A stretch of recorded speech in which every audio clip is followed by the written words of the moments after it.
نحمدہ ونصلی علی رسولہ الکریم۔ قال الامام حجۃ الاسلام الشاہ ولی اللہ دہلوی باب اقامت الارتفاقات و اصلاح الرسوم۔ یہ اس مبحث کا 11واں باب ہے۔ اس کا ایک ذیلی عنوان قائم کیا گیا ہے اقامت الارتفاقات و اخمال الرسوم من مقاصد النبوہ۔ پچھلے 10 ابواب میں سیاسی نظام قائم کرنے کے بنیادی اساسی اصول بیان کیے گئے ہیں۔ ان اصولوں کی تکمیل کے بعد سیاسی نظام قائم کرنے کے بنیادی مقاصد کیا ہوتے ہیں، نبوت کے مقاصد کیا ہیں یا سیاسی نظام قائم کرنے کے مقاصد کیا ہیں، انسانی معاشروں میں سیاسی سسٹم کن مقاصد کے لیے قائم کیا جاتا ہے، یہ اس باب کا بنیادی موضوع ہے۔ اور اس کا عنوان یہی قائم کیا گیا ہے کہ سیاست کا بنیادی مقصد ارتفاقات کے نظام کو درست کرنا اور اس ارتفاقات کے حوالے سے سسٹم سے متعلق امور کی درستگی اور اس میں انقلاب پیدا کرنا ہے کہ جو کسی ملک میں رسومات جاری ہیں ان میں اگر خرابی پیدا ہو گئی، سسٹم اور اس سے ذیلی تمام طریقہ کار میں اگر خرابی پیدا ہو جائے تو اسے درست کرنا سیاست کا بنیادی ہدف ہے۔ بلکہ یہ بات بھی واضح کی کہ ارتفاقات کو قائم کرنا اور غلط رسومات اور غلط سسٹم کو توڑنا یہ نبوت کے مقاصد میں سے ہے۔ نبوت کا ایک مقصد یہ بھی ہے کہ انسانی سوسائٹی میں انقلاب برپا کر کے معاشرے میں جو غلط سسٹم موجود ہے اسے تبدیل کیا جائے۔ اس مقصد کو واضح کرنے کے لیے شاہ صاحب نے یہاں اس باب میں 5 بنیادی علمی قاعدے اور ضابطے بیان کیے ہیں۔ شاہ صاحب کہتے ہیں کہ پیچھے اب تک کی جتنی بھی بحث شروع کتاب سے لے کر یہاں تک ہوئی ہے، بالخصوص مبحث ثالث یعنی ارتفاقات سے لے کر اب تک، شاہ صاحب کہتے ہیں قد ذکرنا فیما سبق، پیچھے جو بھی کچھ ہم نے پیچھے بیان کیا ہے وہاں ہم اس بات کا تذکرہ کر چکے ہیں صراحتاً بھی اور اشارتاً بھی، تصریحاً او تلویحاً، صریح طور پر بھی ہم نے واضح طور پر بھی یہ باتیں بیان کی ہیں اور تلویحاً اشارے کے طور پر بھی بیان کی ہیں۔ اور وہ چند بنیادی نکات شاہ صاحب نے پچھلی اب تک کی تمام بحث کے خلاصے کے طور پر شاہ صاحب نے 4 بنیادی نکات متعین کیے ہیں کہ اب تک یہ 4 باتیں ہم پیچھے دلائل سے ثابت کر کے آئے ہیں۔ نمبر 1، سب سے پہلی بات تو یہ کہ ارتفاق ثانی اور ثالث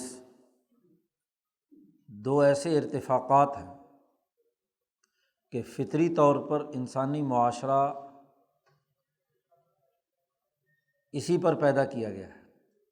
مما جبل علیہ البشر، انسانیت کی جبلت میں یہ 2 ارتفاق لازمی اور ضروری ہیں۔ پہلا ارتفاق تو اس کی ضمن میں خود بخود آ گیا، وہ تو تمام، بلکہ وہاں شاہ صاحب نے کہا کہ حیوانات سے تھوڑا سا ہی اوپر اٹھتے ہیں تو ارتفاق اول آتا ہے، لیکن انسانیت کے لیے 2 دائرے یعنی ارتفاق ثانی اور ارتفاق ثالث، کہ انسان جماعت بنا کر رہتا ہے، خاندان کی صورت میں رہتا ہے، فیملی سسٹم میں رہتا ہے، کسی نہ کسی انجمن اور پارٹی کا ممبر ہوتا ہے، تاجر ہے تو تاجروں کی، کاشتکار ہے تو کاشتکاروں کی، مزدور ہے تو مزدوروں میں، کسان ہے تو کسانوں میں۔ اور اگر سوسائٹی میں کسی بھی عمدہ کام کرنے کے لیے، ارتفاقات کو بہتر بنانے کے لیے کوئی انجمن یا تنظیم ہے تو اس کے ساتھ رہتا ہے، یہ اس کی فطرت میں داخل ہے۔ اسی طریقے سے ان تمام انجمنوں اور اجتماعیتوں پر مشتمل جو قومی ملکی نظام ہے، جس میں سیاسی اور معاشی اور سماجی تعلقات زیر بحث لائے جاتے ہیں، ارتفاق ثالث، یہ بھی انسانی جبلت میں ہے۔ شاہ صاحب کہتے ہیں دنیا بھر کی اقوام پر آپ نظر دوڑائیں تو بین الاقوامی ارتفاق ہو یا نہ ہو، کم از کم قومی سطح کا ارتفاق ثالث کے درجے میں اقوام ہیں، ہوتی ہیں۔ کوئی بھی قوم اپنی قومی شناخت کے دائرے سے باہر نہیں ہوتی، ان میں یہ جذبہ فطری طور پر ہے کہ وہ اپنے قومی دائرے میں اپنی قومی خود مختاری کے تحت اپنا نظام بنائیں اور چلائیں۔ یہ بات ہم پیچھے دلائل سے ثابت کر چکے ہیں کہ یہ دونوں ارتفاقات انسانیت میں فطری طور پر پائے جاتے ہیں۔ وامتازوا بہ عن سائر انواع الحیوان، اور ان دو ہی کی وجہ سے یہ انسان حیوانات کی باقی تمام اقسام سے الگ اور ممتاز حیثیت رکھتا ہے۔ جانوروں میں یہ دو نہیں ہوتے، ان میں نہ تو کوئی تنظیم، حتیٰ کہ نر اور مادہ کے درمیان بھی کوئی خاندانی فیملی سسٹم نہیں ہوتا، کوئی بھی نر کسی بھی مادہ کے ساتھ کسی بھی وقت تعلق قائم کر لے اور کوئی مادہ کسی اور کے ساتھ جڑ جائے، الا ماشاء اللہ۔ لیکن انسان اپنا خاندانی نظام بناتا ہے، اس کی پرورش کرتا ہے، اجتماعیت کے اندر رہتا ہے۔ اسی طرح قومی نظام میں اپنا کوئی نہ کوئی سردار بناتا ہے، کوئی لیڈر بناتا ہے، جو اس کے تمام جو اس دائرے میں بسنے والے جتنی بھی اجتماعیتیں، خاندان ہیں، ان کے مسائل حل کرتا ہے، سیاسی، معاشی، سماجی، عدالتی، قانونی، یہ ضرور ہوتا ہے۔ تو اسی سے انسان باقی تمام حیوانات سے ممتاز ہوتا ہے۔ تیسری ایک اور بات بھی کہی ان دونوں کے حوالے سے، محال ان یترکوہما او یہملوہما، یہ قطعی طور پر محال ہے، ناممکن ہے کہ انسان ہو اور انسانی معاشرہ ہو اور وہ دونوں ارتفاقات کو چھوڑ دیں سرے سے، یا ان کو بیکار اور مہمل چھوڑ دیں، اس پر کسی قسم کی بحث اور گفتگو اور اس کو درست کرنے کی فکر نہ کریں۔ انسان اگر ہیں تو ناممکن ہے کہ وہ ان دونوں ارتفاقات کو چھوڑ دیں۔ یہ بات ہم پیچھے ارتفاقات کی بحث میں بڑی تفصیل سے یہ بات بیان کر کے آ جائیں۔ دوسری بات جو ہماری پچھلی تمام تر گفتگو میں زیر بحث آئی ہے وہ یہ کہ جب ارتفاق ثانی اور ثالث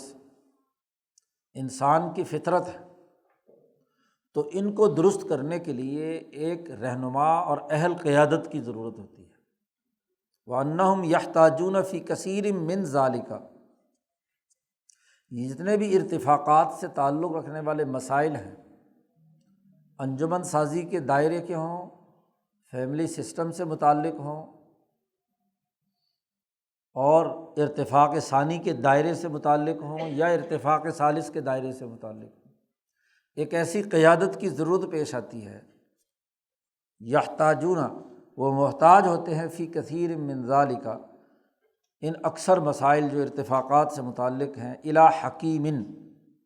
ایک ایسے حکمت والے سمجھدار فرد یا جماعت کے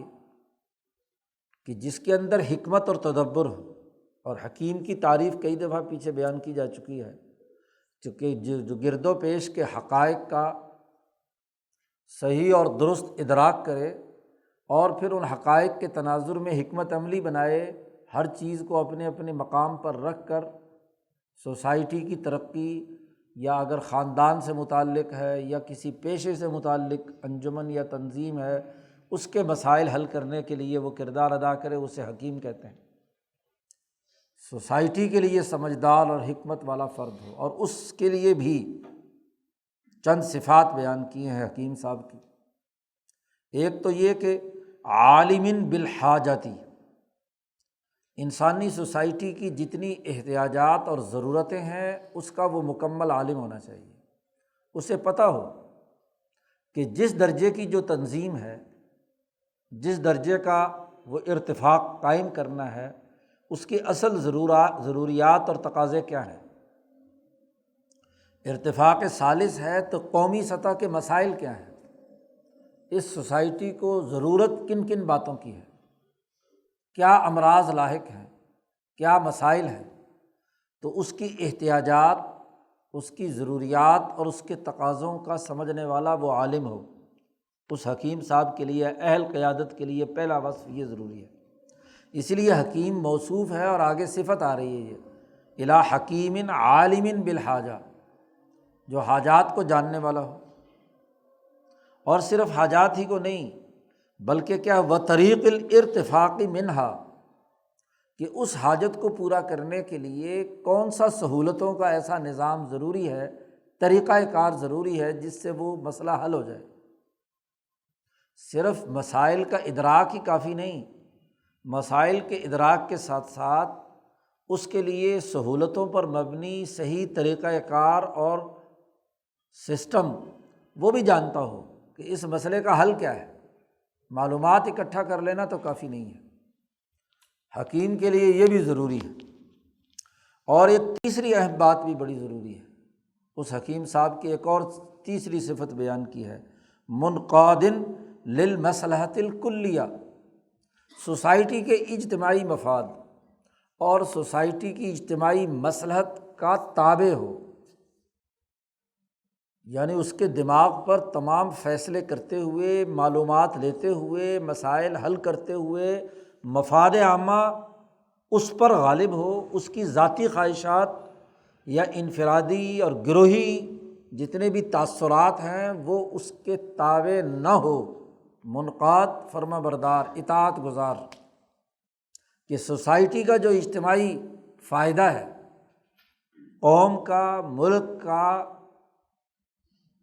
کسی اجتماعی تنظیم کا، کسی خاندان کا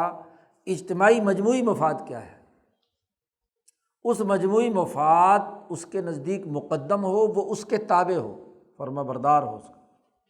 گردن اس کے نیچے جھکی ہوئی ہو۔ یہ نہ ہو کہ مصلحت کلیہ کو روند کر وہ ذاتی خواہشات اور تقاضوں کی بنیاد پر مسائل کے حل کرنے کا طریقہ کار لوگوں پر مسلط کرے، وہ آدمی حکیم نہیں ہے۔ یہ بات بھی ہم پیچھے بیان کر چکے ہیں کہ ایک ایسے سمجھدار قیادت کی، حکمت والے فرد کی ضرورت ہے جس میں یہ تین باتیں آئیں، عالم بالحاجہ، مسئلہ کیا ہے، مسئلے کے حل کا درست طریقہ کار کیا ہے، پھر دونوں چیزوں کے معاملے میں وہ مصلحت کلیہ، مفاد عامہ کے تابع ہو، اجتماعیت کے تقاضوں کو سامنے رکھے۔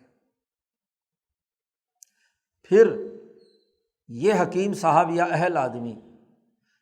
یہ ان تمام امور کی انجام دہی میں اس کے بھی دو دائرے ہیں،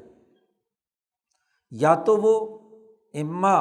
مستنبت بالفکر والرویہ، کہ خود غور و فکر اور اپنے اچھے رویے سے اس نے چیزوں کا ادراک کیا ہے اور ادراک کر کے اس نے مسائل حل کیے ہیں۔ مصلحت کلیہ جو تھی، مفاد عامہ، اس کو اپنے پیش نظر رکھا کہ اجتماعیت کا مفاد کیا ہے۔ اسی طریقے سے اس مسئلے کے حل کا طریقہ کار کیا ہے، وہ بھی اس نے اپنے غور و فکر اور عقل سے سامنے متعین کیا۔ اور یہ کہ مسئلہ مشکل کیا ہے، تو اپنے غور و فکر، تدبر، یعنی وہ خود فلاسفر ہے، غور و فکر کرتا ہے، چیزوں کا درست دائرے میں جائزہ لیتا ہے، اور ایسے افراد کی کوئی اجتماعیت ہے، وہ فیصلہ کرتی ہیں کہ مسائل کے اجتماعی طور پر حل کرنے کا یہ طریقہ کار ہوگا۔ ایک شکل تو یہ ہے، اور دوسری صورت یہ ہے کہ فکر اور رویے کے استنباطات کے ساتھ ساتھ او یکون نفسہ، یا اس کا نفس فطری طور پر قوت ملکیہ اتنی مضبوط رکھتا ہے فکر و رویہ تو بنیاد ہے ہی ہے، لیکن اسی کے ساتھ اس کے اندر ایکسٹرا یہ صلاحیت ہے کہ اس کی قوت ملکیہ فطری طور پر بڑی مضبوط ہے، اور ایسی مضبوط ہے کہ اس پر ملائے اعلیٰ کے علوم بھی نازل ہوتے ہیں۔ یعنی انبیاء یا محض فلسفی اور حکیم ہے جو عقل و فکر سے اجتماعی انسانی کے لیے مسائل سوچتا ہے اور مسائل کے حل کا طریقہ کار اختیار کرتا ہے، جیسے دنیا بھر کے دیگر غیر الہی مذاہب کے حکماء یا سائنسدان یا تجربہ کار لوگ جو ہیں وہ دریافت کرتے ہیں۔ اور یا اس کے ساتھ ساتھ کہ اس تمام تر غور و فکر کے بعد بھی اس کے اندر ایک ایکسٹرا یہ صلاحیت ہے کہ وہ بالا اعلیٰ کے علوم کو قبول کرنے کی اس کے اندر صلاحیت اور استعداد ہے، مضبوط قوت ملکیہ کی وجہ سے۔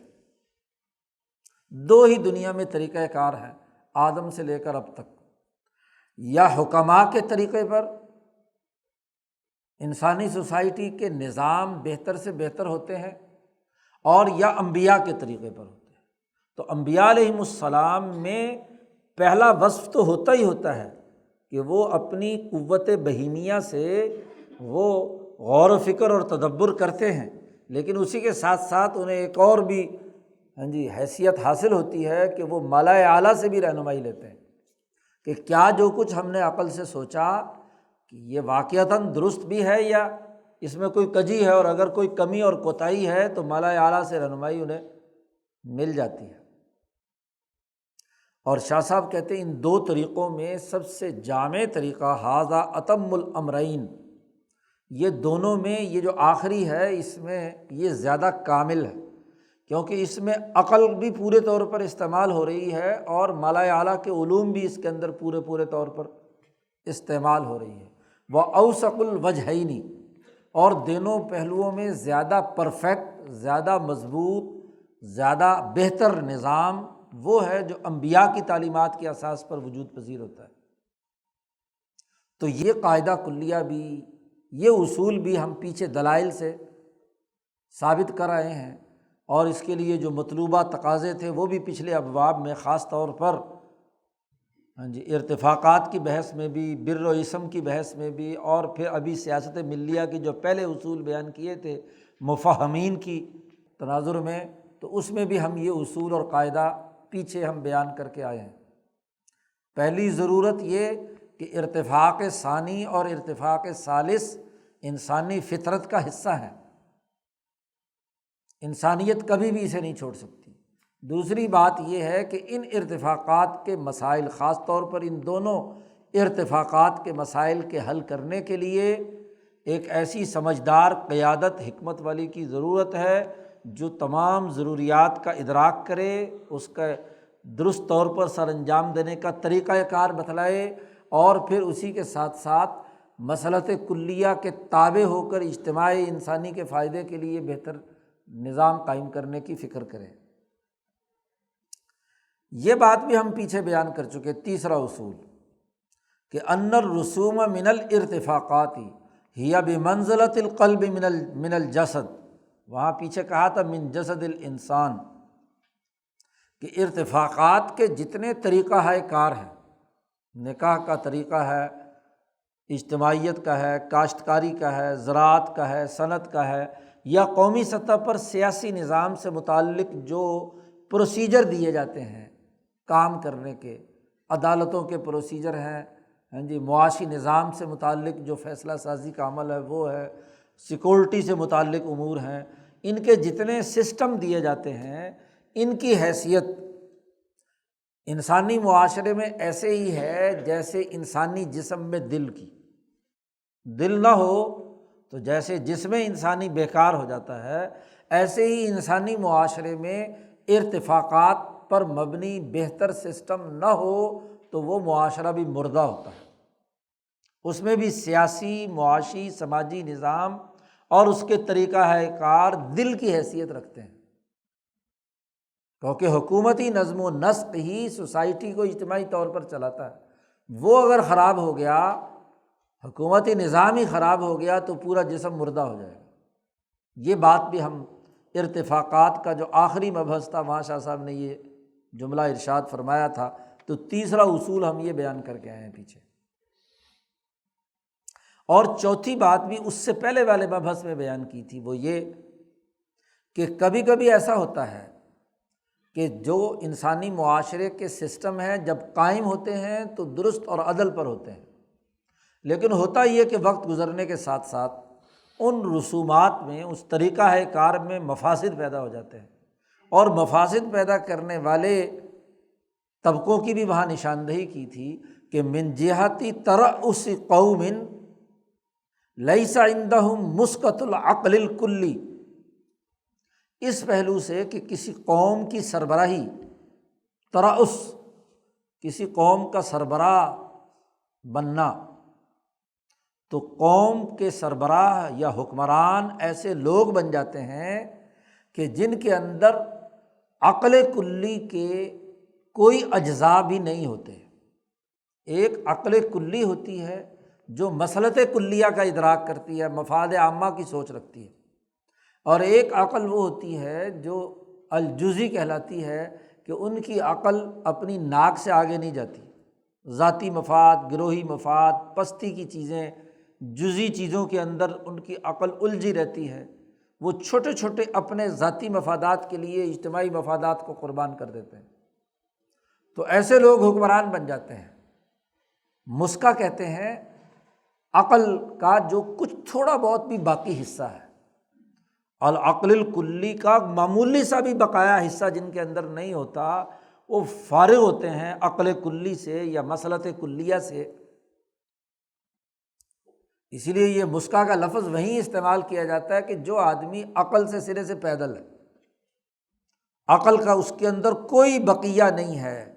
حالانکہ مسکہ بنیادی طور پر تو جس کے اندر امساک، عقل کلی انسان کو جذباتیت سے بچاتی ہے، وہ ٹھنڈے دل و دماغ کے ساتھ چیزوں کا ادراک کرتا ہے، عقل وافر پیدا کرتا ہے، جس کے اندر یہ تھوڑا سا بھی ٹھہراؤ نہیں ہے، جذباتیت ہے، ذاتی گروہی مفادات کا وہ اسیر بن گیا۔ ایسے لوگ قوم کے سربراہ بن جاتے ہیں، ترأس قوم، قوم کے راس اور سر بن جاتے ہیں۔ ترأس راس سر کو کہتے ہیں، تو سربراہ بن گئے ایسے لوگ جو عقل کلی کا کوئی معمولی سا بھی ایک شمع ان کے اندر برابر موجود نہیں ہے۔ پھر کیا کرتے ہیں؟ یہ بھی ہم بات پیچھے واضح کر چکے ہیں کہ جب ایسے لوگ حکمران بن جائیں تو وہ چند ایسے اعمال کرتے ہیں، وہاں ان کی 3 کیٹیگری بیان کی تھی۔ سبعیہ، درندہ صفت ہوتے ہیں، درندگی کا مظاہرہ کرتے ہیں، انسانوں کو چیرنا پھاڑنا، ان کے حقوق پر ڈاکہ ڈالنا، ظلم اور زیادتی کرنا۔ یا ایسے اعمال کرتے ہیں جو شہویہ، جنسی شہوت اور تقاضے، بس ان کے اور کوئی پیش نظر نہیں ہوتی، خواہش کھانے کی اور شہوت نفس کی، یہ 2۔ جن کا دل بڑا مضبوط ہوتا ہے تو وہ درندگی کی طرف جاتے ہیں، زیادہ مضبوط حیوانیت، اور اس حیوانیت میں بھی دل سخت ہو، قساوت قلبی جس کے اندر ہوتی ہے، وہ شہوت کی طرف جائے نہ جائے۔ کسی گھر میں ڈاکہ مارے گا تو پیسے پر اس کی نظر ہوگی، انسانوں کی توہین و تذلیل پر ہوگی، شہوتیں پورے کرنے کی طرف نہیں ہوگی۔ بس ان کا کام توڑ پھوڑ کرنا، انسانوں کو قتل کرنا، مال لوٹنا، بس یہ ان کی درندگی کا حال یہ ہوگا۔ اور کچھ لوگ ہوتے ہیں کہ جو پیسے ویسے کے چکر میں نہیں ہوتے، وہ شہوات کے اور لذات کے چکر میں ہوتے، پیٹ بھر کے ڈٹ کر کھائیں گے یا شہوتیں پوری کریں گے۔ تو دونوں طرح کے 2 چیزیں، قلب کی صفاکی درندگی بناتی ہے، اور نفس کی جو بڑی ہوئی طاقت ہے وہ شہوتوں اور لذتوں میں انسان مبتلا ہوتا ہے، سارے کام اسی کے مطابق کر رہے ہوتے ہیں۔ عقل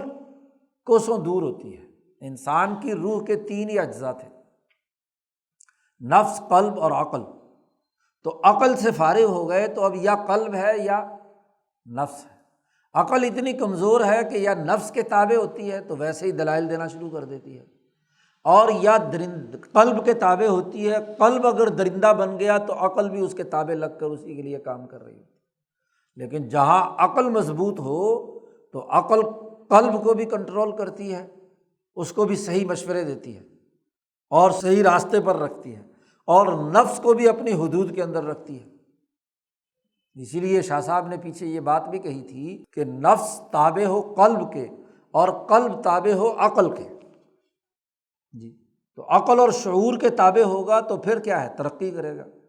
تو یہ سبعیت، درندگی قلب کی صفاکی سے، اور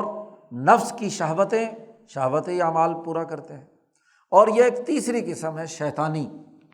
کہ عقل تو ہے لیکن اس عقل کے اوپر شیطان غالب ہے۔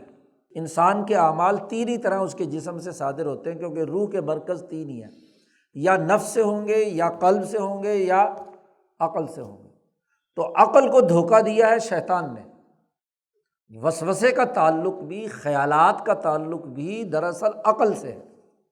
شیطان عقل کو متاثر کرتا ہے، اس میں وسوسہ ڈالتا ہے، اس میں خیال ڈالتا ہے، کیونکہ خیال کا مرکز عقل ہے، تو خیالات کو وہ متاثر کرتا ہے۔ تو شیطان مسلط ہو جائے کسی کی عقل پہ بھی تو وہ عقل کلی نہیں رہتی، وہ عقل جزئی بن جاتی ہے، وہ انفرادیت کی سوچ کی حامل بن جاتی ہے۔ تو تین طرح کے انسان جو ہیں وہ حکمران بن جاتے ہیں، یا تو درندہ صفت، یا شہوات میں مبتلا، یا شیطانی۔ اور جو ان میں سب سے بڑا شیطان ہوتا ہے وہ جس میں تینوں چیزیں پائی ہیں بیک وقت۔ درندہ بھی ہو جب موقع ملے، شہوتوں میں بھی ڈوبا ہوا ہو جب موقع ملے، اور شیطان بھی اس کے اوپر مسلط ہو کہ نئی نئی ترکیبیں، نئے نئے مکر و فریب، دجل و فریب کے نئے نئے انداز اور اسلوب اپنائے۔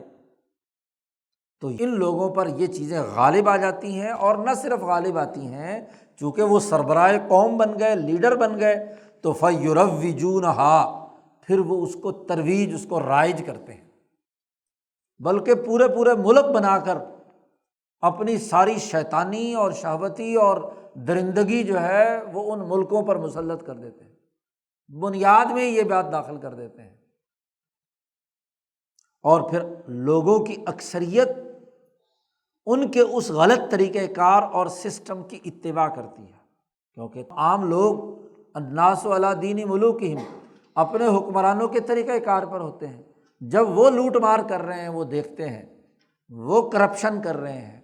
وہ درندگی کا مظاہرہ کر رہے ہیں، ان کے نزدیک عوام کی کوئی حیثیت نہیں ہے، قتل عام ان کے ہاں کوئی حیثیت نہیں رکھتا، 20 لاکھ آدمی بے شک مر جائیں کسی ملک بنانے کے لیے، ان کے یہاں کوئی حیثیت نہیں ہے۔ تو اس کے بعد باقی لوگ بھی کہتے ہیں چلو ٹھیک ہے، وہی قتل عام وہ شروع کر دیتے ہیں۔ تو اکثر لوگ الا ماشاء اللہ چند افراد کوئی رہ جاتے ہیں، اور ان کی بات بھی شاہ صاحب نے بیان کی تھی، یا تو وہ غصے سے بالکل اس سوسائٹی سے کٹ کر علیحدگی اختیار کر لیتے ہیں، اور یا اگر اس سوسائٹی میں ہوں بھی تو پچھلے بینچوں پہ بیٹھ جاتے ہیں۔ بس ایک تو رسومات میں فساد ان وجوہات سے ہوتا ہے، اور شاہ صاحب نے اگلی بات بھی بیان کی ہے، وَمِن جِهَةٍ أُخْرَى نَحْوِ ذَلِكَ، اسی طرح کے اور بہت سارے پہلو ہوتے ہیں جن سے غلط طریقہ کار، نظام کی خرابیاں اس کے اندر آنا شروع ہوتی ہیں۔ سربراہ درست بھی ہو، چھوٹی چھوٹی خرابیاں ہر شعبے کے اندر داخل ہونا شروع ہو جاتی ہیں۔ اس کی مزید تفصیلات آگے اسی باب میں آگے آ رہی ہیں۔ تو یہ 4 بنیادی باتیں ہم پیچھے بیان کر کے آئے ہیں۔ پچھلی تمام تر گفتگو جو حجت اللہ میں ہوئی ہے انسانی معاشرے کے حوالے سے، وہ ان 4 بنیادی نکات کے گرد گھوم رہی ہے۔ یہ بات ہم پیچھے بیان کر کے آئے ہیں۔ جب یہ بات لازمی اور ضروری ٹھہری، یہ 4 اصول نکات آپ نے اچھی طرح سمجھ لیجئے، اب اس کا لازمی تقاضا یہ ہے کہ تمس الحاجہ الی رجل قوی مؤید من الغیب منقاد للمصلحۃ الکلیہ۔ اگر سوسائٹی میں یہ 4 چیزیں بیک وقت آ جائیں، اور پوری سوسائٹی کیا بلکہ پوری دنیا اس کی لپیٹ میں آ جائے، غلط سسٹم پوری انسانیت کے اندر پھیل جائے، ملکوں اور قوموں میں، تو اب ضرورت پیش آتی ہے ایک ایسے آدمی کی جو طاقتور ہو، نمبر 1، اس میں بہت بہادری اور دلیری، طاقت اور قوت ہو، اور اسی کے ساتھ ساتھ مؤید من الغیب، غیب ملأ اعلیٰ کی طرف سے اس کی پوری سپورٹ اور تائید ہو۔ جسمانی طاقت اور اس کی ملکی اور بہیمی طاقت اور قوت وہ بھی مضبوط ہو، ایک مرد نہیں 70 مردوں کی طاقت رکھتا ہو، اور اسی کے ساتھ ساتھ غیب سے بھی کیا ہے اس کی مدد ہوتی ہو، اور پھر تیسری بات یہ ہے کہ وہ مصلحت کلیہ کے تابع فرمان ہو، منقاد للمصلحت الکلیۃ، ذاتی اغراض و مفادات سے بالاتر ہو، اس کے نزدیک اپنی ذات کی کوئی حیثیت نہ ہو، اجتماعی انسانی کے فائدے کی غرض اس کے پیش نظر ہو، ایسا آدمی کی ضرورت پیش آتی ہے، اور وہ تمام رسومات کو بدل کر جو صحیح اور حقیقت پر مبنی طریقہ کار ہے اس کی طرف لاتا ہے، اور ایسی حکمت عملی سے لاتا ہے بتدبیرن، ایسی تدبیر اور طریقہ کار سے لاتا ہے کہ لا یہتدی لہو فی الاکثر، اکثر لوگوں کو اس تدبیر اور اس حکمت عملی کا پتہ نہیں ہوتا، انقلاب کی ایسی ٹیکنیک استعمال کرتا ہے، ایسا طریقہ کار اختیار کرتا ہے کہ اکثر لوگ اس سے واقف نہیں ہوتے، سوائے ان لوگ کے کہ جو المؤیدون من روح القدس، سوائے ان انبیاء کے جن کو روح القدس سے تائید حاصل ہے، وہ اس پوری تدبیر کو سمجھ رہے ہوتے ہیں کہ انہوں نے کیا طریقہ کار اختیار کیا ہے انقلاب برپا کرنے کا، باقی لوگوں کو اس کی بات اس طریقے سے سمجھ میں نہیں آتی۔ اب یہاں یہ نبوت کی بات شروع ہوئی ہے کہ 4 چیزیں ہر معاشرے میں ضروری ہیں، جو معاشرے محض اپنے غور و فکر سے انہوں نے مصلحت کلیہ کے کام کیے ہیں وہ ایک درجے کی کامیابی انہوں نے حاصل کر لی، وہ انفرادی مفاد پرستوں کو ادھر ادھر بھگا رہے ہیں، لیکن اگر یہ پوری سوسائٹی میں پھیل جائے تو پھر ایک نبی کی ضرورت ہوتی ہے، حاجت ہوتی۔ فَإِن كُنْتَ قَدْ أَحَطْتَ عِلْمًا بِمَا هُنَالِكَ، یہ جتنی باتیں ہم نے کہی ہیں پیچھے اور پوری کتاب کا جو خلاصہ ابھی ہم نے بیان کیا ہے، کتاب پڑھنے والے اے آدمی، اگر تو نے اس کا علمی طور پر احاطہ کر لیا ہے، ان تمام امور کو، ارتفاقات کے ان تمام ابواب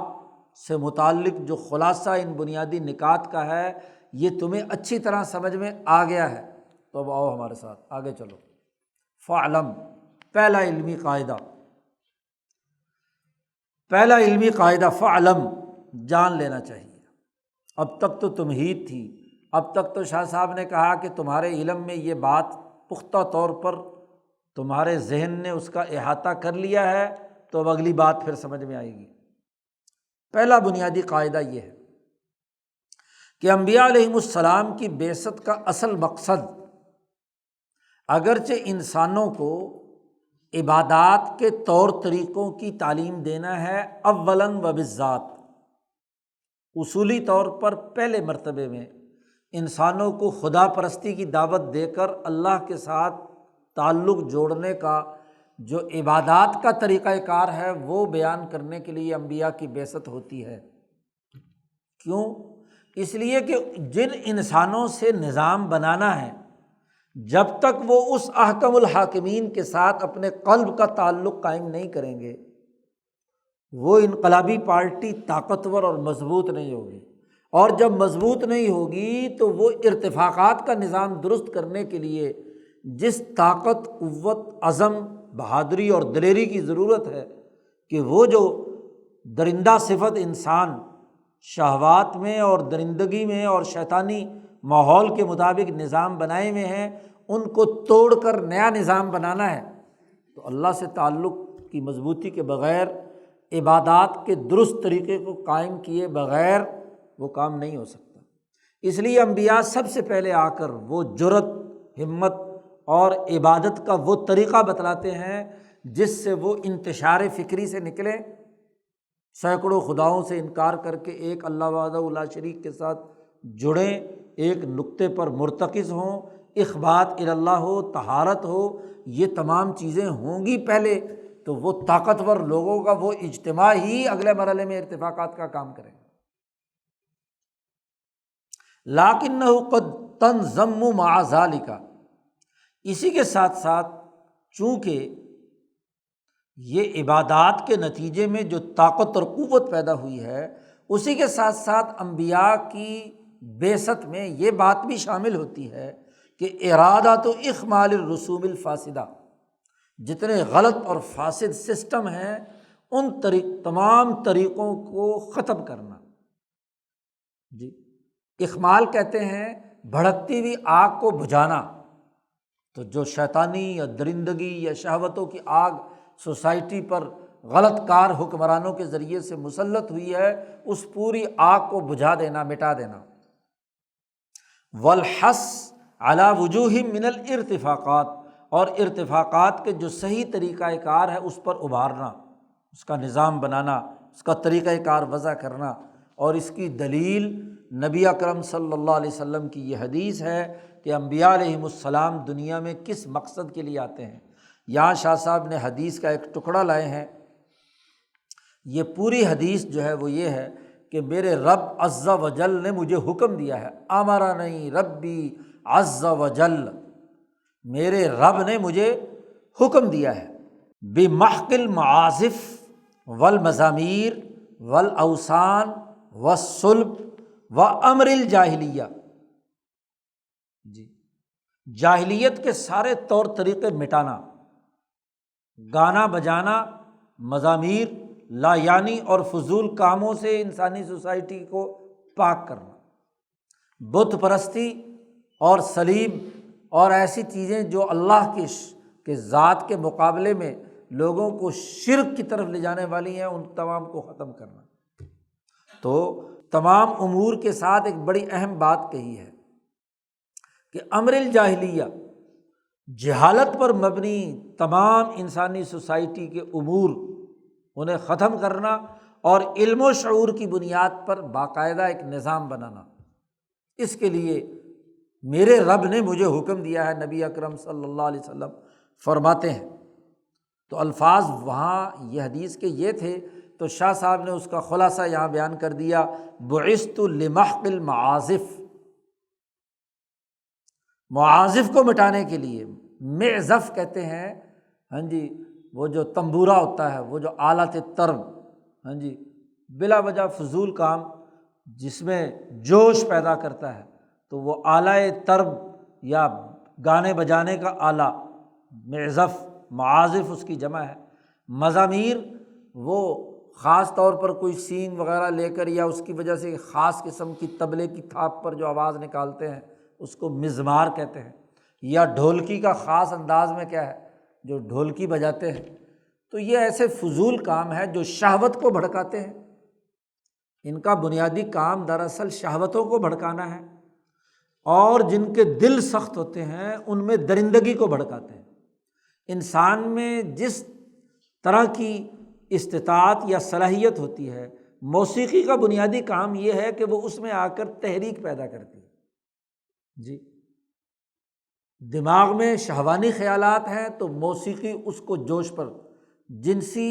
عیاشی کو عروج پر پہنچا دیتی ہے۔ اور اگر کسی میں درندگی ہے تو ایسے گانے بجانے والے جو ہیں وہ اس کو درندہ بنا دیتے ہیں۔ اور ایک گانے والی گانا بجا رہی تھی، اس نے ایک ایسی آواز لگائی کہ دیکھو اونٹنی سامنے ہو اور جوان ذبح کر کے سب کو نہ کھلائے، تو حمزہ اٹھے، تو وہ دل بڑا مضبوط تھا، جائے اور یہ نہیں دیکھا کہ یہ علی کی اونٹنی ہے، حضور نے علی کو دی ہے، اور کسی دوسرے کا مال، ہاں جی، اس کو بغیر اس کی اجازت کے ذبح کر کے ساروں کو کھلا دینا۔ بلکہ ایسے جشن میں تو باقاعدہ انسانوں کے قتل کرنے کا سفاک اور ظالم لوگ جو ہیں بندوبست کرتے۔ تو ان دونوں آلات کا تعلق یا شہوت کو بھڑکانے سے ہے، اعمال شہویہ، یا درندہ صفت سے متعلق ہے، اور یا پھر عقل مارنے کے لیے شیطان کا وسوسہ اور خیال بھی اس کے ذریعے سے اثر انداز ہوتا ہے۔ تو اس لیے نبی اکرم صلی اللہ علیہ وسلم نے فرمایا کہ مجھے اس لیے بھیجا گیا کہ ان ایسی تمام چیزوں کو جو جاہلیت پر مبنی ہے ختم کر دوں، تاکہ انسان ان حرکتوں سے باز آ جائے جو انفرادی طور پر مصلحت کلیہ اور مفاد عامہ کے منافی ہیں، اس لیے ان تمام کو کیا ختم کر دیا جائے۔ اسی طرح نبی اکرم صلی اللہ علیہ وسلم نے ارشاد فرمایا کہ بعثت لأتمم مکارم الاخلاق، مجھے بھیجا گیا ہے کہ میں جو انسانیت کے بنیادی اخلاق ان کو مکمل کروں۔ طہارت اور اخبات تو کسی درجے میں لوگوں میں تھا، اس کی تکمیل اور تتمیم کیا ہے؟ ملکہ عدالت، دنیا میں سماحت اور عدالت، اس کے ذریعے سے ان اخلاق کی تکمیل کروں۔ تو گویا کہ انبیاء کی بعثت اور بالخصوص امام الانبیاء حضرت محمد مصطفیٰ صلی اللہ علیہ وسلم کی نبوت کا مقصد جہاں عبادات کی تعلیم دے کر مسلط کلیہ کا انہیں خوگر بنانا ہے، وہاں مسلط کلیہ سے متصادم جو مسلط جزیہ یا رأی جزی سے یا انفرادیت پسند لوگ جو سربراہ بن گئے، جن میں عقل نام کو نہیں ہے، ان کے سسٹم کو توڑنا بھی ہے۔ یہ دلیل ہے انقلاب کی، یہ دلیل ہے سسٹم کو توڑنے کی۔ عام طور پر مذہبی طبقہ یہ کہتا ہے کہ جی نبوت تو صرف عبادت کے لیے آتی ہے،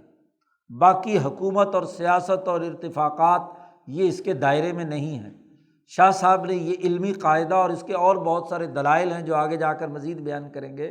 ہاں جی، اس سے یہ ثابت کیا کہ یہ علمی قاعدہ اب اپنے دماغ میں رکھیے کہ انبیاء علیہم السلام کی بعثت کا ایک مقصد یہ بھی ہے کہ وہ ایسے تمام اعمال جو شہوتوں، درندگی صفت اور شیطانی ہوں، ان کو پیدا کرنے والے پورے سسٹم کو توڑنا، یہ نبی کی بعثت کا ایک مقصد یہ بھی ہے۔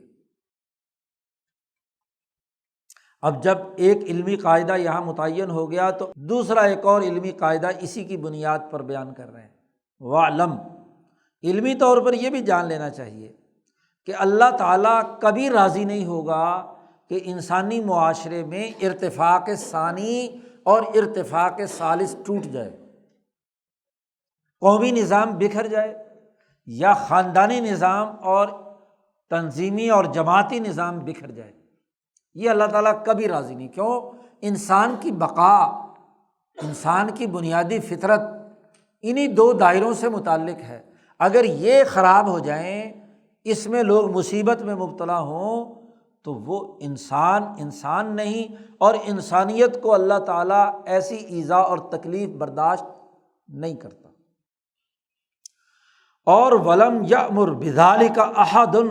مِّنَ الْأَنبِيَاءِ عَلَيْهِمُ السَّلَامُ، انبیاء میں سے کسی ایک نے بھی ان باتوں کا حکم نہیں دیا کہ ارتفاق ثانی سرے سے ختم کر دو، شادی بیاہ نکاح وغیرہ وغیرہ ختم کر دو، ارتفاق ثالث یعنی حکومتی نظام کی ضرورت نہیں ہے، کسی نبی نے بھی یہ حکم نہیں دیا۔ اور شاہ صاحب کہتے ہیں وَلَيْسَ الْأَمْرُ كَمَا ظَنَّهُ قَوْمٌ، معاملہ ویسے نہیں ہے جیسے ایک قوم نے یہ خیال کر لیا تھا، یا آج بھی ایسے لوگ موجود ہیں کہ بھائی جب معاشرہ خراب ہو جائے تو پہاڑوں پہ چلے جاؤ، فروا الی الجبال، بھاگ کر دوڑو، ہاں جی، پہاڑوں کی طرف، اور وَتَرَكُوا مُخَالَطَةَ النَّاسِ رَأْسًا فِي الْخَيْرِ وَالشَّرِّ، اور لوگوں سے میل جول سرے سے چھوڑ دو، نہ کسی خیر کے کام میں اور نہ کسی شر کے کام میں، انسانوں کے ساتھ بالکل میل جول منقطع کر کے ایک غار میں جا کر بیٹھ جاؤ اور وہاں اللہ اللہ کرو اور تسبیحات کرو۔ یہ معاملہ ایسے نہیں ہے جیسے لوگوں نے گمان کر لیا ہے،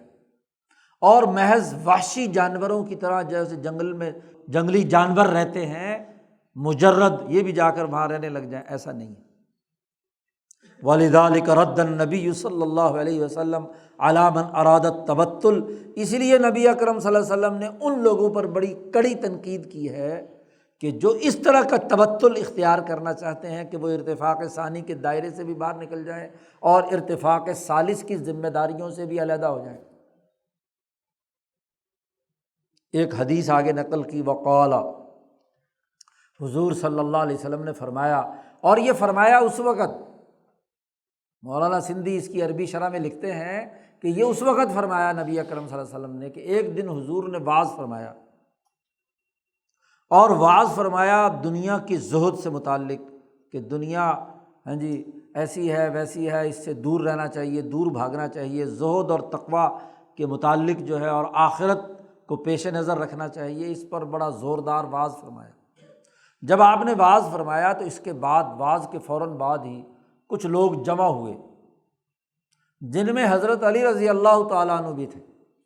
کیونکہ زہد کا بڑا غلبہ حضرت علی رضی اللہ تعالیٰ عنہ پر بھی رہا۔ تو حضرت علی بھی تھے، تو ان لوگوں نے آپس میں مشورہ کیا، کچھ لوگوں نے مل کر، اور مشورہ یہ کیا کہ بھائی اب تو کیا دنیا میں بڑا فساد ہے جی، بڑا مسئلے ہیں، یہاں ذمہ داریاں ہیں، چلو یہاں سے چل کر پہاڑوں کی چوٹیوں پر جا کر رہتے ہیں، اللہ سبحانہ و تعالیٰ کا ذکر کیا کریں گے، لوگوں سے سرے سے میل جول ختم کر دیں گے، کیونکہ یہ تو دنیا، تو حضور نے فرمایا دنیا تو کیا قید خانہ ہے، دنیا تو الدنیا جیفۃ و طالبھا کلابھا، دنیا تو مردار ہے، جو دنیا کے پیچھے بھاگے گا وہ گویا کہ کیا ہے، ہاں جی کتا ہے۔ تو یہ کتے بننے سے زیادہ اچھا ہے کہ اب یہاں سے نکلو اور پہاڑوں میں اوپر جا کر کہیں علیحدگی میں بیٹھو اور وہاں اللہ اللہ کیا کرو، اور لوگوں سے میل جول سرے سے، نہ بیوی نہ بچے نہ رشتہ دار نہ کوئی کچھ، لم یخالط الناس۔ یہ انہوں نے مشورہ کیا اور فیصلہ کیا، اور یہ بات نبی اکرم صلی اللہ علیہ وسلم تک پہنچ گئی۔ آپ صلی اللہ علیہ وسلم تک جب یہ بات پہنچی تو آپ نے یہ ارشاد فرمایا جو یہاں شاہ صاحب نے نقل کیا ہے کہ ما بعثت بالرہبانیت، میں رہبانیت پھیلانے کے لیے مبعوث نہیں ہوا۔ یہ تو رہبانیت ہے، جو سوسائٹی کے چیلنجز ہیں ان سے علیحدگی اختیار کر کے جنگلوں میں یا تنہائی میں بیٹھ جانا، یہ تو کیا ہے، کوئی کمال کی بات نہیں ہے، یہ تو چیلنج کو قبول نہ کرنا ہے، یہ تو جان چرانے والی بات ہے۔ تو میں رہبانیت کے لیے مبعوث نہیں ہوا، وَإِنَّمَا بُعِثْتُ، میں مبعوث ہوا ہوں ایسی ملت لے کر جو حنیفیت السمحا، جو بڑی ہی یکسو ہے، اپنے فکر و عمل اور اپنے کردار میں حنیفیت ہے، اور السمحا اس میں سماحت اور وقار ہے۔ یہ سماحت کے قطعی منافی ہے کہ ایک انسان دوسرے انسانوں سے علیحدہ ہو کر جا کر جنگلوں میں رہنے لگ جائے، یا غاروں میں چلا جائے، یا رہبانیت اختیار کر لے۔ میں اس کام کے لیے مبعوث نہیں ہوا۔ اب یہ حدیث یہاں شاہ صاحب لائیں، اور اس کا پس منظر وہی ہے کہ حضور کی واعظ کے بعد کچھ لوگوں نے یہ مشورہ کر کے علیحدگی اختیار کرنے کا فیصلہ کیا، تو حضور صلی اللہ علیہ وسلم نے سختی سے منع کر دیا۔ اسی کی بنیاد پر شاہ صاحب نے کہا کہ معاملہ ایسا نہیں ہے کہ جیسا لوگوں نے گمان کر لیا کہ ہم پہاڑوں پر جا کر تنہائی پسند بن جائیں اور اب بس وہیں اللہ اللہ کیا کریں، تو یہ کیا کمال کی بات ہے۔ اس لیے دوسرا علمی قاعدہ اور ضابطہ یہ بھی ہے کہ انسان کو اس دنیا کے سمندر میں رہنا ہے اور جسم میں پانی بھی نہیں لگنا۔ زہد تو تبھی ہے کہ ذاتی خواہشات اور لذات سے کیا ہے، آدمی ماورا ہو، خواہش نفس سے علیحدہ ہو اور انسانوں کے کام بھی آئے، ورنہ اگر بالکل ہی تنہائی میں بیٹھا ہو وہاں کون سی امتحان کی بات ہے۔ اللہ میاں تو اس لیے بھیجا لیبلوکم ایکم احسن عملا، تاکہ تمہاری آزمائش ہو کہ ایسے مشکل ماحول میں کون اچھا عمل کرے گا، اور جہاں کوئی شہوت نہیں، کوئی تعلق نہیں، کوئی انسان نہیں، کسی سے لڑائی نہیں، کسی سے جھگڑا نہیں، ہاں جی کسی سے کوئی مقابلے بازی نہیں، تو پھر امتحان کس بات کا۔ تو اس کے لیے تو پھر فرشتے تھے ہی اللہ میاں کے پاس پہلے سے، ہاں جی ان کے اس طرح کا کوئی معاملہ نہیں تھا، وہ اللہ کی عبادت اور تسبیح کر رہے تھے۔ تو میں اس کام کے لیے تو دنیا میں مبعوث نہیں ہوا۔ لاکن انبیاء علیہم السلام، انبیاء علیہم السلام اب کیا کرتے ہیں، آ کر یہ کرتے ہیں، یہ اصول اور علمی قاعدہ یاد کر لیجئے، انہیں حکم دیا گیا ہے کہ بتعدیل الارتفاقات، ارتفاقات کو عدل و توازن کے ساتھ درست کریں، عدل و انصاف کے ساتھ قائم کریں، اور نہ ہی ارتفاقات کے پورا کرنے میں ایسے لوگوں کی درجے تک پہنچیں جو عیاشی کے اندر ڈوبے ہوئے ہیں، المتعمقین فی الرفاہیت،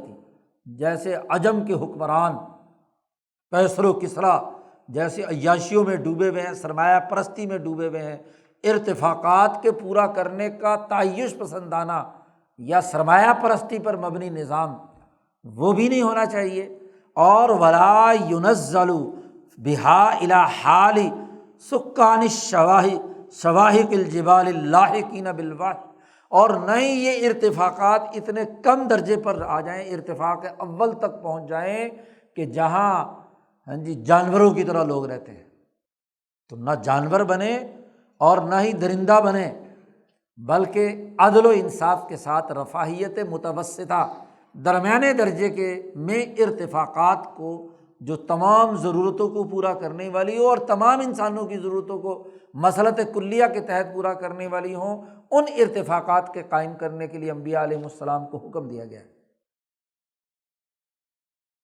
اور یہ اعتدال کا راستہ یا رفاہیت متوسطہ کا راستہ جو انبیاء علیہ السلام نے اختیار کیا، اس کی وجہ کیا ہے؟ شاہ صاحب نے کہا اگر ہم یہاں غور و فکر کریں، عقل دوڑائیں، تو ہا ہنا قیاسانی متعارضانی، یہاں پر دو ایک دوسرے کے بالکل برخلاف قیاس ہیں،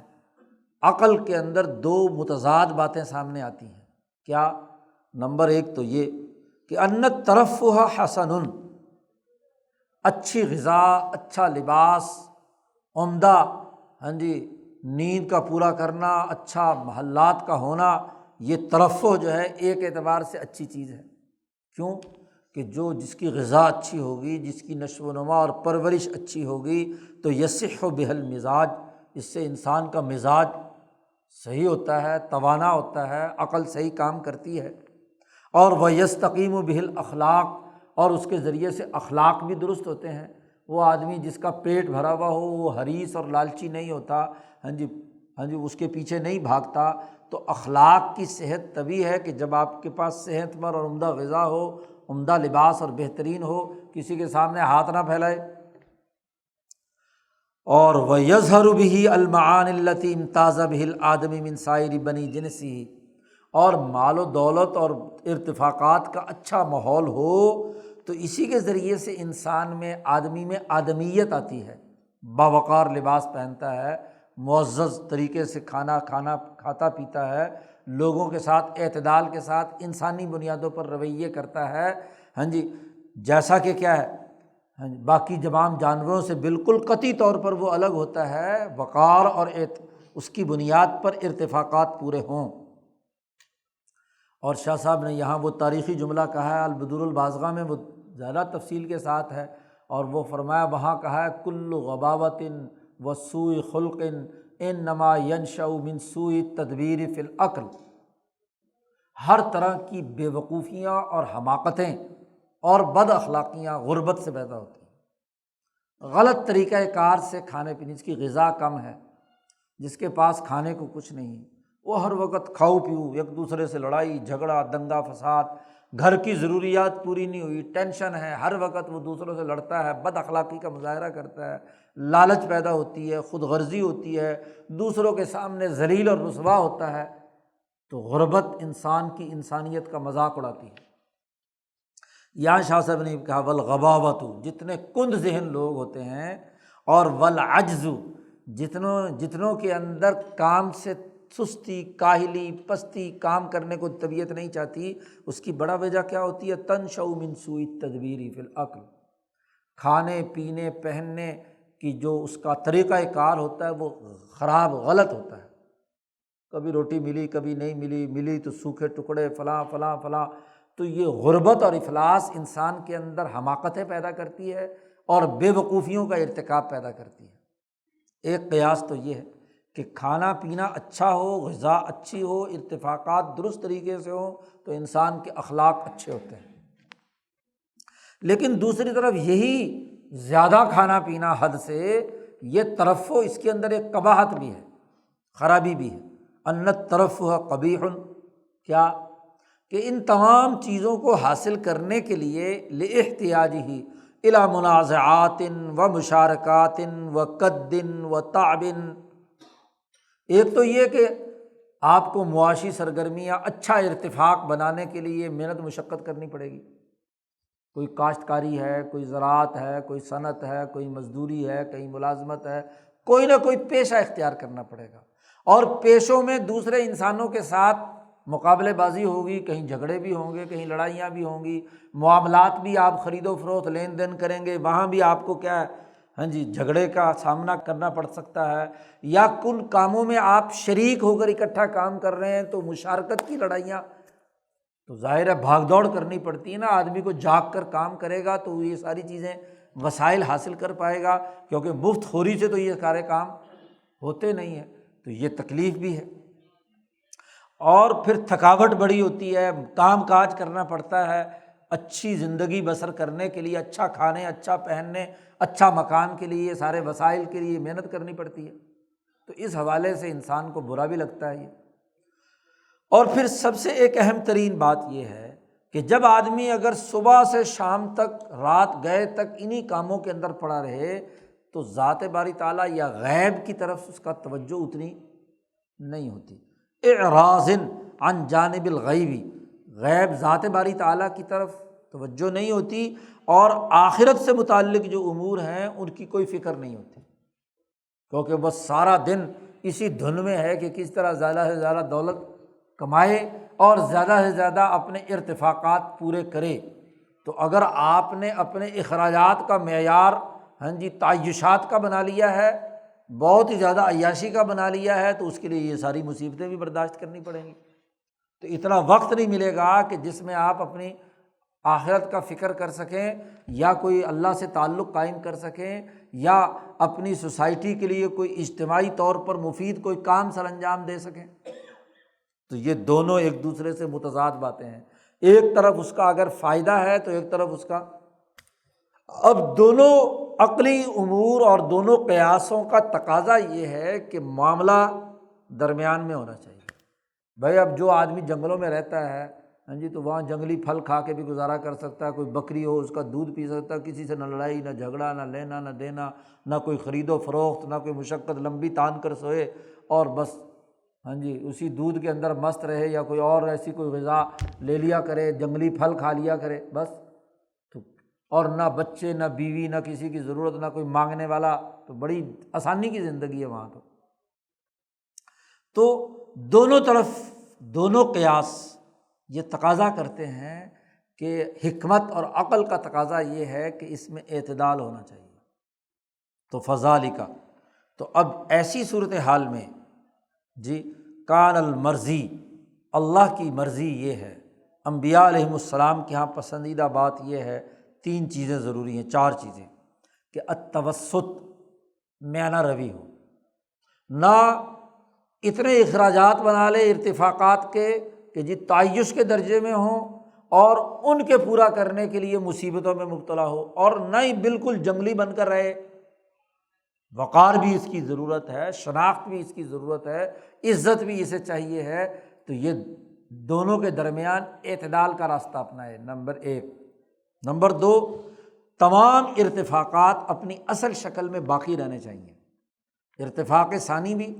شادی کرے، بچے ہوں، ان کی ضروریات ہیں، اسی طریقے سے جو کاشتکاری ہے، تاجر ہیں، ان کی انجمنیں جماعتیں ہوں، تنظیم سازی ہو، وہ بھی باقی رہنی چاہیے۔ اور اسی طریقے سے قومی سطح کا جو ارتفاق ہے اس میں آپ کا جو حصہ ہے اپنے ملک اور ریاست کا، وہ بھی باقی رہے، کیونکہ وہ فطرت انسانی ہے۔ اور ان دونوں کے ساتھ ساتھ کچھ نہ کچھ ذکر اذکار بھی ہونا چاہیے، اللہ کا نام اس میں، اور کچھ آداب وغیرہ ہونے چاہیے جن کو انسان پورا کرے۔ 5 وقت کی کم از کم نماز پڑھے، کچھ تسبیحات وغیرہ جیسے پیچھے گزرا وہ کرے، اور وہ انتہاز فرص للتوجہ الی الجبروت، عالم جبروت ذات باری تعالیٰ کی طرف متوجہ ہونے کے لیے بھی کچھ لمحات نکالے، کوئی 5-10 منٹ، آدھا گھنٹہ خالصتاً ذکر الہی کرے اور قلب کو متوجہ کرے اللہ تبارک و تعالیٰ کی طرف، تاکہ 24 گھنٹے کی ترتیب اس کی ایسی بن جائے کہ جس میں میانہ روی ہو۔ اور اس کی ترتیب شاہ صاحب نے اہمات میں بیان کی ہے کہ یہ 3 حصوں میں اسے تقسیم کرے تاکہ تینوں کے حقوق اپنی جگہ پر ہوں۔ 8 گھنٹے معاشی سرگرمیوں میں حصہ لے، 8 گھنٹے کام کاج ہے، باقی 8 گھنٹے عبادات کے لیے اور 8 گھنٹے سونے کے لیے۔ تو یہ ترتیب قائم کرے تاکہ میانہ روی کے ساتھ ارتفاقات بھی قائم ہوں، اور اللہ کے ساتھ جو تعلق قائم کرنا ہے وہ بھی ہو، انسانوں کے ساتھ جو میل جول کرنا ہے وہ بھی ہو۔ یہ انبیاء علیہم السلام کا طریقہ کار ہے، اللہ کا پسندیدہ بات یہ ہے۔ اور والذی اتی بہ الانبیاء قاطبۃ من عند اللہ تعالی فی ھذا الباب،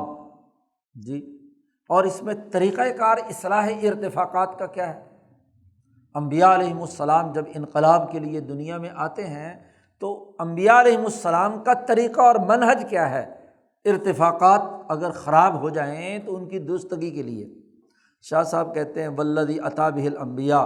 وہ طریقہ کار جو تمام انبیاء اللہ کی طرف سے لائے ہیں اس سلسلے میں وہ یہ ہے کہ انبیاء علیہم السلام آ کر سب سے پہلے دیکھتے ہیں ان ینظر الی ما عند القوم من آداب الاکل والشرب، کہ قوم کھانے پینے کے کون سے آداب اختیار کیے ہوئے ہیں، کیا چیز کھا رہی ہے، کیا چیز پی رہی ہے، اور اس کو حاصل کیسے کرتی ہے، اس کا طریقہ کار کیا ہے۔ ایسے ہی لباس اور عمارات کی تعمیر، لباس کیسا پہنتی ہے، عمارات کس طرح بناتی ہے، ایسے ہی زیب و زینت یا اپنی وجاہت اور اپنی خوبصورتی کو برقرار رکھنے کے کیا طریقے ہیں، اپنی صحت کو برقرار رکھنے کا۔ ومن سنت النکاح، اور ان کا نکاح کا طریقہ کار کیا ہے، اور پھر نکاح کے طریقہ کار کے بعد میاں بیوی کے طریقہ کار ایک دوسرے سے رویے کیسے ہیں، سیرت المتناکحین۔ ایسے ہی من طرق البیع والشراء، خرید و فروخت کے طریقے ان کے اندر کیا پائے جاتے ہیں۔ ومن وجوہ المزاجر عن المعاصی، اور انبیاء علیہ السلام یہ بھی دیکھتے ہیں کہ اس سوسائٹی میں انسان جب کوئی جرم کرے تو اس جرم کی سزائیں کیا مقرر ہیں، اور سوسائٹی میں عدالتیں فیصلہ کس اسلوب پر کرتی ہیں، وغیرہ وغیرہ وغیرہ وغیرہ۔ ارتفاق ثانی اور ارتفاق ثالث سے متعلق جتنے بھی امور پیچھے فہرستیں شاہ صاحب نے بیان کی ہیں یا آج پیدا ہو چکی ہیں، ان تمام کا آ کر انبیاء علیہم السلام جائزہ لیتے ہیں کہ انسانی ضرورت کیا تھی اور اس قوم میں اس ضرورت کو پورا کرنے کا طریقہ کار اور پروسیجر کیا رہا ہے، لباس کا، کھانے کا، پینے کا، فیصلے کا، نکاح کا، وغیرہ وغیرہ وغیرہ۔ اب جب انبیاء علیہم السلام آتے ہیں مصلحت کلیہ کے تحت ارتفاقات کو درست کرنے کے لیے، تو پھر اب وہ دیکھتے ہیں کہ یہ جو قوم کام کر رہی ہے یہ رأی کلی یا مصلحت کلیہ سے کتنی مطابقت رکھتا ہے، کس درجے اصل جو مصلحت کلیہ مفاد عامہ ہے اس سے یہ عمل اور کام جو ہے کس درجے مطابقت رکھتا ہے۔ فإن كان الواجب بحسب الرأي الكلی منطبقا علیہ، اگر وہ مصلحت کلیہ کے عین مطابق ہے اور اس سے مصلحت کلیہ مفاد عامہ پر کوئی زد نہیں پڑ رہی، کھانے پینے، پہننے، لین دین، نکاح وغیرہ وغیرہ مسائل میں، تو فلا معنی لتحویل شیء منہ من موضعہ، تو پھر اس کو تبدیل کرنے کی کیا ضرورت ہے۔ یعنی جتنے باقیات الصالحات جو مولانا سندھی نے ایک جملہ استعمال کیا ہے کہ انقلاب سے پہلے کی اگر کوئی ایسی اچھی باتیں ہیں جو مصلحت کلیہ کے مطابق سوسائٹی کے تمام لوگوں کی ضروریات پوری کر رہی ہیں تو اس میں تو کوئی انقلاب کی ضرورت پیش نہیں آتی۔ فلا معنی لتحویل شیء منہ من موضعہ، اس کو بدلنے کی ضرورت ہی نہیں ہے۔ ولا للعدول عنہ الی غیرہ، اور اس کو بدل کر کسی اور طریقے سے کرنے کے بیان کرنے کی ضرورت ہی نہیں ہے۔ بل یجب، بلکہ وہاں تو اب ضرورت پیش آئی کہ لوگ یہ جو مصلحت کلیہ کے تحت یہ تمام اعمال کر رہے ہیں تو قوم کو ابھارا جائے، ان کو مزید ترغیب دی جائے کہ اپنے ان باتوں کو، ان کاموں کو مضبوطی سے پکڑے رہیں، یہ پختگی کے ساتھ رہیں، اجتماعیت کے ساتھ جو فیصلہ کرنے کا ان کا اسلوب ہے، طریقہ کار ہے، اس کو مضبوطی سے پکڑے رہیں،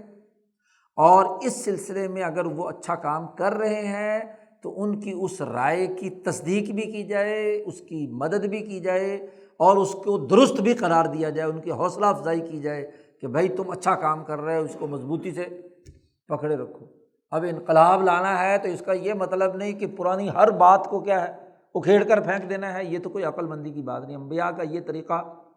نہیں ہے۔ اور وَيُرْشَدُ إِلَى مَا فِيهِ مِنَ الْمَصَالِحِ، اور پھر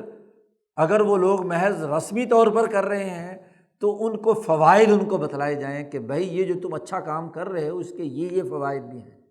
یہ مصلحت کلیہ ہے، ہاں جی، ان مصلحتوں، تاکہ عقلی طور پر بھی وہ مطمئن ہو جائیں کہ جو ہم کام کر رہے ہیں یہی لازمی اور ضروری، اسی میں ہمارا فائدہ ہے۔ اور وَإِن لَّمْ يَنطَبِقْ عَلَيْهِ، اگر یہ سارے کام رائے کلی یا مفاد عامہ پر پورے نہیں اتر رہے، اس کے منافی ہیں، اس سے انفرادیت پیدا ہو رہی ہے، خرابی پیدا ہو رہی ہے، مفاد عامہ کے خلاف وہ کام کر رہے ہیں، تو اب ضرورت پیش آئے گی الی تحویل شیء او اخمالہ، یا تو اس کے بدلے میں کوئی اور طریقہ کار انہیں بتلایا جائے کہ جس سے مفاد عامہ پورا ہو جائے، پورا بدل دو، تحویل احالہ سے انقلاب لے آؤ اس پہلو سے، او اخمالہ، یا وہ بالکل ہی ایسی فضول چیز ہے کہ اس کے بدلے میں کوئی اچھی چیز نہیں آ سکتی، اس کو سرے سے ختم کرنا ہی ضروری ہے، تو اسے ختم کر دیا جائے۔ لکونہ، اس لیے کہ مفضیا الی تعزی بعضهم من بعض، اس لیے کہ ایسی بات جو مصلحت کلیہ کے مطابق نہیں ہے وہ انسانوں کو ایک دوسرے کی تکلیف کا باعث ہے، تو تکلیف میں انسانوں کو نہیں رہنے دینا، انسانوں کی اس تکلیف کو دور کرنے کے لیے اس میں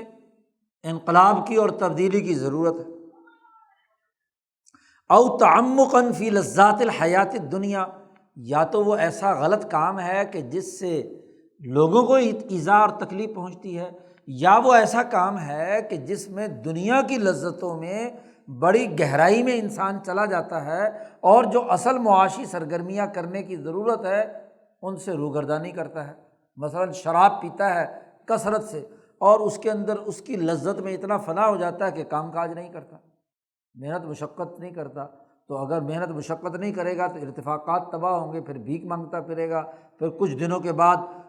شراب کی زیادتی مثلاً اس کے جسم کو ناکارہ بنا دے گی، تو اس کو روکنے کی ضرورت ہے۔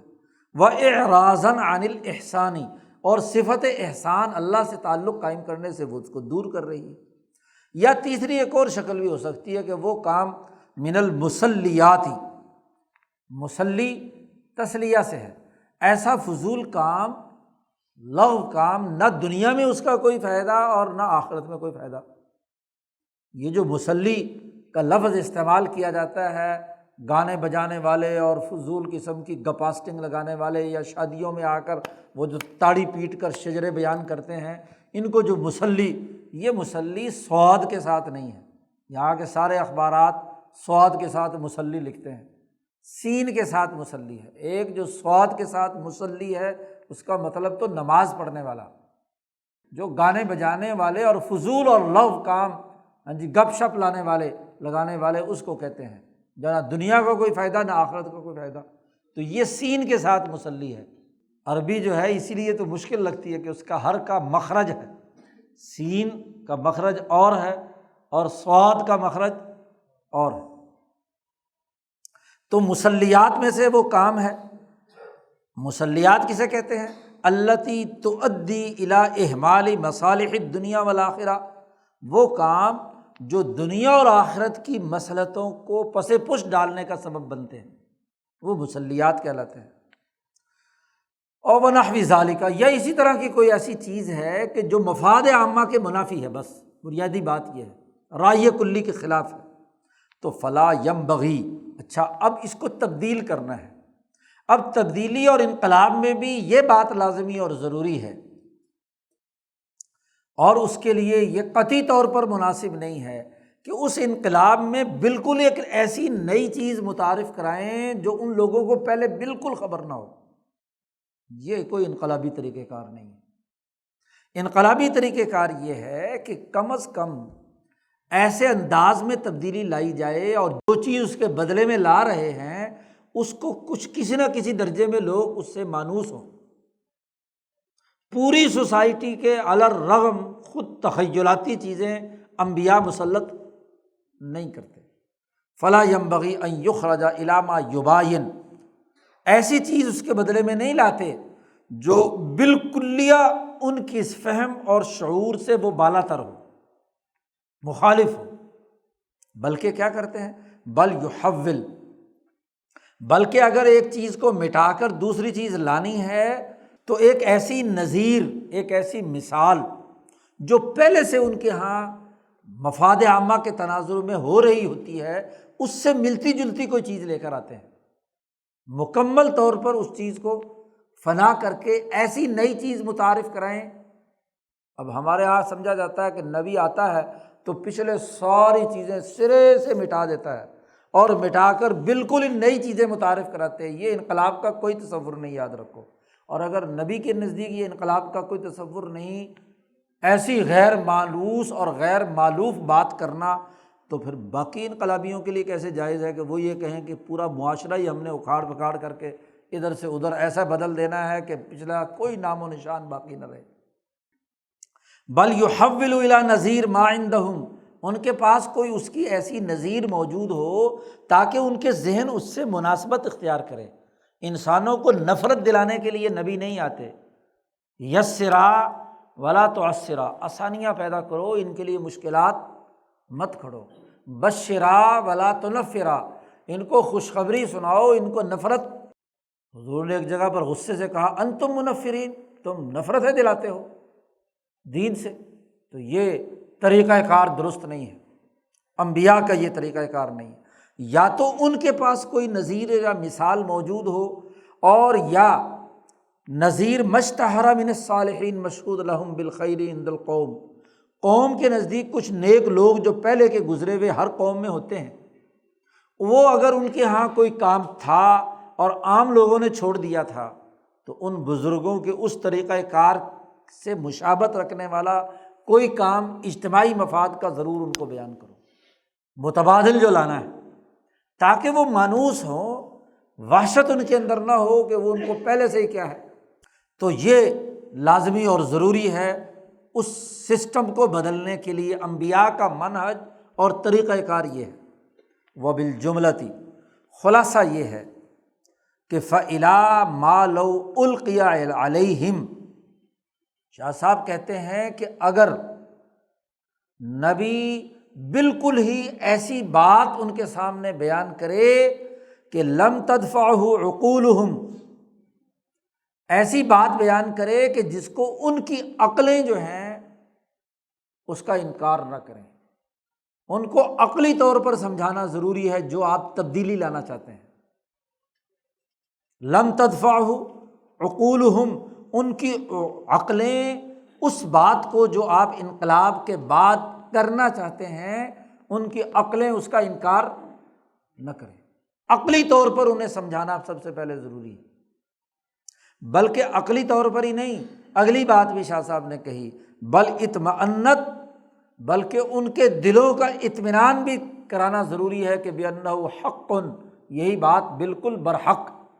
یہی بات بالکل سچی ہے، صحیح ہے۔ تو پہلے عقل و شعور پیدا کرنا،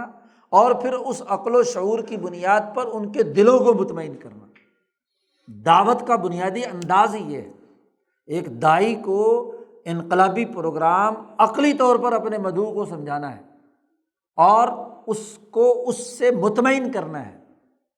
تو تب تو انقلاب آئے گا۔ اور اگر آپ یہ کہیں کہ ڈنڈے کے بل بوتے پر اس کی عقل میں آئے نہ آئے ہم انقلاب لائیں گے، حکومت میں آئیں گے، بس کوئی مانے نہ مانے، چاہے مارشاء اللہ کے ذریعے سے انقلاب لانا پڑے تو لے آئیں گے، اسلام آنا چاہیے چاہے مارشاء اللہ کے ذریعے سے آ جائے، ڈنڈے کے بل بوتے پر۔ آج کل بھی لوگ کہتے ہیں اسلام آئے چاہے طاقت کے بل بوتے پر آئے۔ انبیاء کا یہ انقلاب کا طریقہ نہیں ہے، وہ اپنی بات لوگوں کو عقلی طور پر سمجھاتے ہیں اور مطمئن کرتے ہیں۔ اب عدی ابن حاتم آئے حضور کے پاس، تو سارے عقلی سوالات تھے، حضور نے عقلی جوابات دے کر عدی ابن حاتم کو مطمئن کیا۔ انہوں نے پوچھا کہ میں اسلام لے آؤں گا تو کیا فائدہ ہوگا؟ انہوں نے فرمایا امن ہوگا، عدل ہوگا، خوشحالی ہوگی۔ تو جو سوالات وہ کرتے گئے نبی اکرم صلی اللہ علیہ وسلم اس کا جواب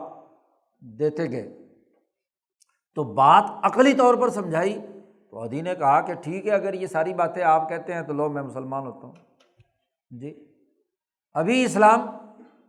قبول کرتا ہوں، جی۔ تو یہ بنیادی چیز جو عقلی طور پر مطمئن کرنا لازمی اور ضروری ہے۔ وَلِهَذَا الْمَعْنَى، شاہ صاحب کہتے ہیں اسی معنویت ہی کی وجہ سے انبیاء کی شریعتیں مختلف ہو گئیں، کیونکہ جو نبی جس زمانے میں آئے تو اس زمانے کے لوگوں کی جیسی عقلی سطح تھی یا جیسے وہاں کے مسائل تھے ارتفاقات کی خرابی کے، تو انہوں نے اپنے ماحول کے مطابق تبدیلی لانی تھی نا۔ تو جب اپنے دور کے انسانوں کو عقلی طور پر مطمئن کیا، تو اگر ایک طریقے سے مطمئن ہوتا تھا تو ان کی شریعت اس کے مطابق آ گئی، اور دوسرا دوسرے طریقے سے مطمئن ہوتا تھا تو اس کے مطابق کیا ہے، شریعت آ گئی۔ تو اسی وجہ سے، اسی معنویت کی وجہ سے کہ انقلاب کا جو منہج اور طریقہ کار رہا ہے وہ اپنی اپنی قوموں کو عقلی طور پر مطمئن کرنے سے تعلق رکھتا ہے، اس لیے شریعتیں مختلف ہو گئیں۔ اور والراسخ فی العلم، جو علم میں رسوخ رکھنے والے لوگ ہیں وہ یہ بات اچھی طرح جانتے ہیں، یعلموا ان الشرع، کہ شریعت نکاح، طلاق، معاملات، زیب و زینت، لباس، قضاء و حدود وغیرہ وغیرہ ایک فہرست بیان کی ہے شاہ صاحب نے، ان تمام میں جو بھی طریقہ کار انہوں نے متعارف کرایا ہے وہ وہی تھا جو پہلے سے ان کے ہاں رائج تھا، اور یا اس سے ملتا جلتا کوئی چیز رائج تھی اور وہ غلط تھی، اس کو بدل کر دوسرا طریقہ آ گیا۔ مثلاً سب سے پہلے نکاح کی بات آئی، بخاری میں روایت ہے، عائشہ صدیقہ فرماتی ہیں کہ حضور صلی اللہ علیہ وسلم جب دنیا میں آئے، یہاں ماحول تھا تو یہاں مکے کے یہ لوگ 4 طرح کے نکاح کرتے تھے، نکاح کے 4 طریقے تھے۔ حضور نے چاروں طریقہ کار کا مشاہدہ کیا اور کہا کہ یہ جو 3 طریقے ہیں یہ بالکل غلط ہے، اجتماعی مفاد کے خلاف ہے۔ جی، ایک عورت جو ہے وہ بچہ پیدا کرنے کے لیے ایک جگہ جھنڈا اٹھا کر، طوائف عورت لوگ تعلقات قائم کرتے تھے، جس کا بچہ بھی ہو جاتا اس کی ذمہ داری اس کے ذمہ ہو جاتی، ایک کا بچہ جن دیا، دوسرے کا جن دیا، تیسرے کا جن گیا۔ یہ متع جو ہے یہ بھی نکاح تھا، نکاح موقت، یہ بھی ایک طریقہ کار تھا نکاح کا، وقتی نکاح، اور ایک اور طریقہ تھا۔ تو جو یہ طریقہ ہے نکاح کا جس میں 2 گواہ، مجمع، باقاعدہ ولی کی شرکت، یہ بھی ایک نکاح کا طریقہ رائج تھا۔ تو حضور نے ایک کو برقرار رکھا کہ اس میں دونوں خاندانوں کی عزت ہے، دونوں خاندانوں کے ولی مل کر آپس میں بات چیت کرتے ہیں، گفتگو کرتے ہیں، عزت اور احترام کے ساتھ خاتون کو گھر لاتے ہیں، اس کا مہر ادا کرتے ہیں، مجمع عام میں ہوتا ہے۔ تو اجتماعیت کے زیادہ قریب تر جو ہے یہ طریقہ نکاح ہے، ورنہ عربوں کے ہاں تو دستور تھا کہ 2 لڑکی اٹھا کر لے جائے تو بس وہ اس کی ہو گئی، تو یہ بھی ایک نکاح کا طریقہ تھا۔ تو یہ ان سے دلوں میں حسد، کینہ، بغض، اور جس کی لڑکی اٹھائی جاتی ہے اس کے اندر بغض اور عداوت اور شرمندگی پیدا ہوتی ہے، تو اجتماعی مفاد کے خلاف بات تھی۔ تو جو اجتماعی مفاد کے خلاف طریقہ نکاح تھے سارے منسوخ کر دیے، اور وہ جو نکاح کا طریقہ ایک پہلے سے چلا آ رہا تھا صحیح، تو اس کو حضور نے برقرار رکھا اور اس کی تاکید کی کہ گواہ ضرور ہونے چاہیے، مجمع عام میں ہونا چاہیے، وغیرہ وغیرہ۔ اسی طریقے سے طلاق کے بہت سارے فضول قسم کے طریقے تھے کہ جب چاہا طلاق دے دی، 100 دفعہ طلاق دے دی، پھر اسے دوبارہ کہا کہ جی میں نے رجوع کر لیا، پھر تیسری دفعہ کہا رجوع کر لیا، 100 دفعہ بیوی کو طلاق دے کر اس کو کل معلقہ بنا کر کسی کمرے میں بند کر دیا، نہ چھوڑتے تھے کہ کہیں کسی اور مرد سے نکاح کرے، اور نہ اپنے گھر بساتے تھے۔ تو حضور نے دیکھا اور دیکھنے کے بعد کہا کہ اس طلاق کا یہ جو ایک طریقہ ہے، زیادہ سے زیادہ مرد کو 3 طلاقوں کا اختیار ہے، بس تیسری کے بعد چاہے وہ 1,00,000 دفعہ رجوع کرے، کوئی رجوع نہیں ہوگا۔ وہ عورت جب تک دوسری جگہ نکاح نہیں کرتی اس وقت تک کوئی معاملہ نہیں ہو سکتا۔ تو اس پر بین لگایا، پابندی لگائی، جو ظلم عورتوں پر ہو رہا تھا۔ تو جو مفاد عامہ کے مطابق بات تھی اس کو برقرار رکھا، اور اس کو صحیح، اس کے اندر جتنی ضروری ترمیمات تھی وہ آپ صلی اللہ علیہ وسلم نے کی، باقی ساری کیا ہے ختم کر دی، منسوخ کر دی۔ اسی طریقے سے معاملات، خرید و فروخت، لین دین میں جو بیوعات ہوتی تھی یا اس میں جھگڑے ہوتے تھے، تو بیع صحیح جو ہے اس کا طریقہ کار بتلا دیا، اور باقی بیوعات کو کہا کہ یہ فاسد ہیں، جو جھگڑا پیدا کرتی ہیں، یا باطل ہیں، یا ان کے اندر یہ خرابی ہے۔ ایسے ہی زیب و زینت کے بڑے طریقے تھے، تو وہ تمام بھی جو معقول وقار سے متعلق پورے جسم کے سطر کے حدود مقرر کر کے اس کا ایک سسٹم بنا دیا، تو ہر عقل مند انسان نے پسند کیا کہ یہ زینت کا، لباس کا اچھا طریقہ کار ہے۔ ایسے ہی لباس کا، ایسے ہی فیصلے کرنے کے حوالے سے قاضی کے اختیارات، جو چاہے مرضی ظلم کرے، زیادتی کرے، جو بھی کچھ کرے، طرح طرح کے طریقے تھے، اور اچھے فیصلہ کرنے والے بھی تھے، تو حضور نے قضاء کا جو صحیح طریقہ کار تھا وہ متعین کر دیا، عقلی طور پر لوگوں کو مطمئن کیا کہ ان سے انصاف مل رہا ہے، باقی چیزیں ساری ختم کر دیں۔ ایسے حدود سزا دینے سے متعلق جو انتہا پسندی تھی کہ کسی غریب نے ذرا سی چوری کر لی تو اس کو قتل کر دیتے تھے، اور کسی امیر نے بندہ قتل کر دیا تو اس کو معاف کر دیتے تھے، تو اس کو ایک ضابطے میں، اجتماعیت کے ضابطے میں لا کر قصاص کا قانون، حدودوں سے متعلق جو امور ہیں انہیں متعین کر دیا۔ اور ایسے ہی مال غنیمت کی تقسیم سے متعلق جو طریقہ کار تھا اس کے اندر بھی تبدیلی پیدا کر کے ایک معتدل اور سماجی اجتماعی ذمہ داریوں کے حوالے سے اسے تقسیم کر دیا۔ او یترددوا فیہ اذا کلفوا بہ، یا وہ تردد میں تھے پہلے، ہاں جی، پھر ان کو صحیح طریقہ کار کے مطابق ان کو مکلف بنا کر ان سے کہا گیا کہ اس پر عمل کرو، تو جتنی بھی کجی اور کمزوریاں تھیں وہ دور کی۔ نعم، نبی اکرم صلی اللہ علیہ وسلم نے یہ کیا کہ انما واقع اقامت المعوج،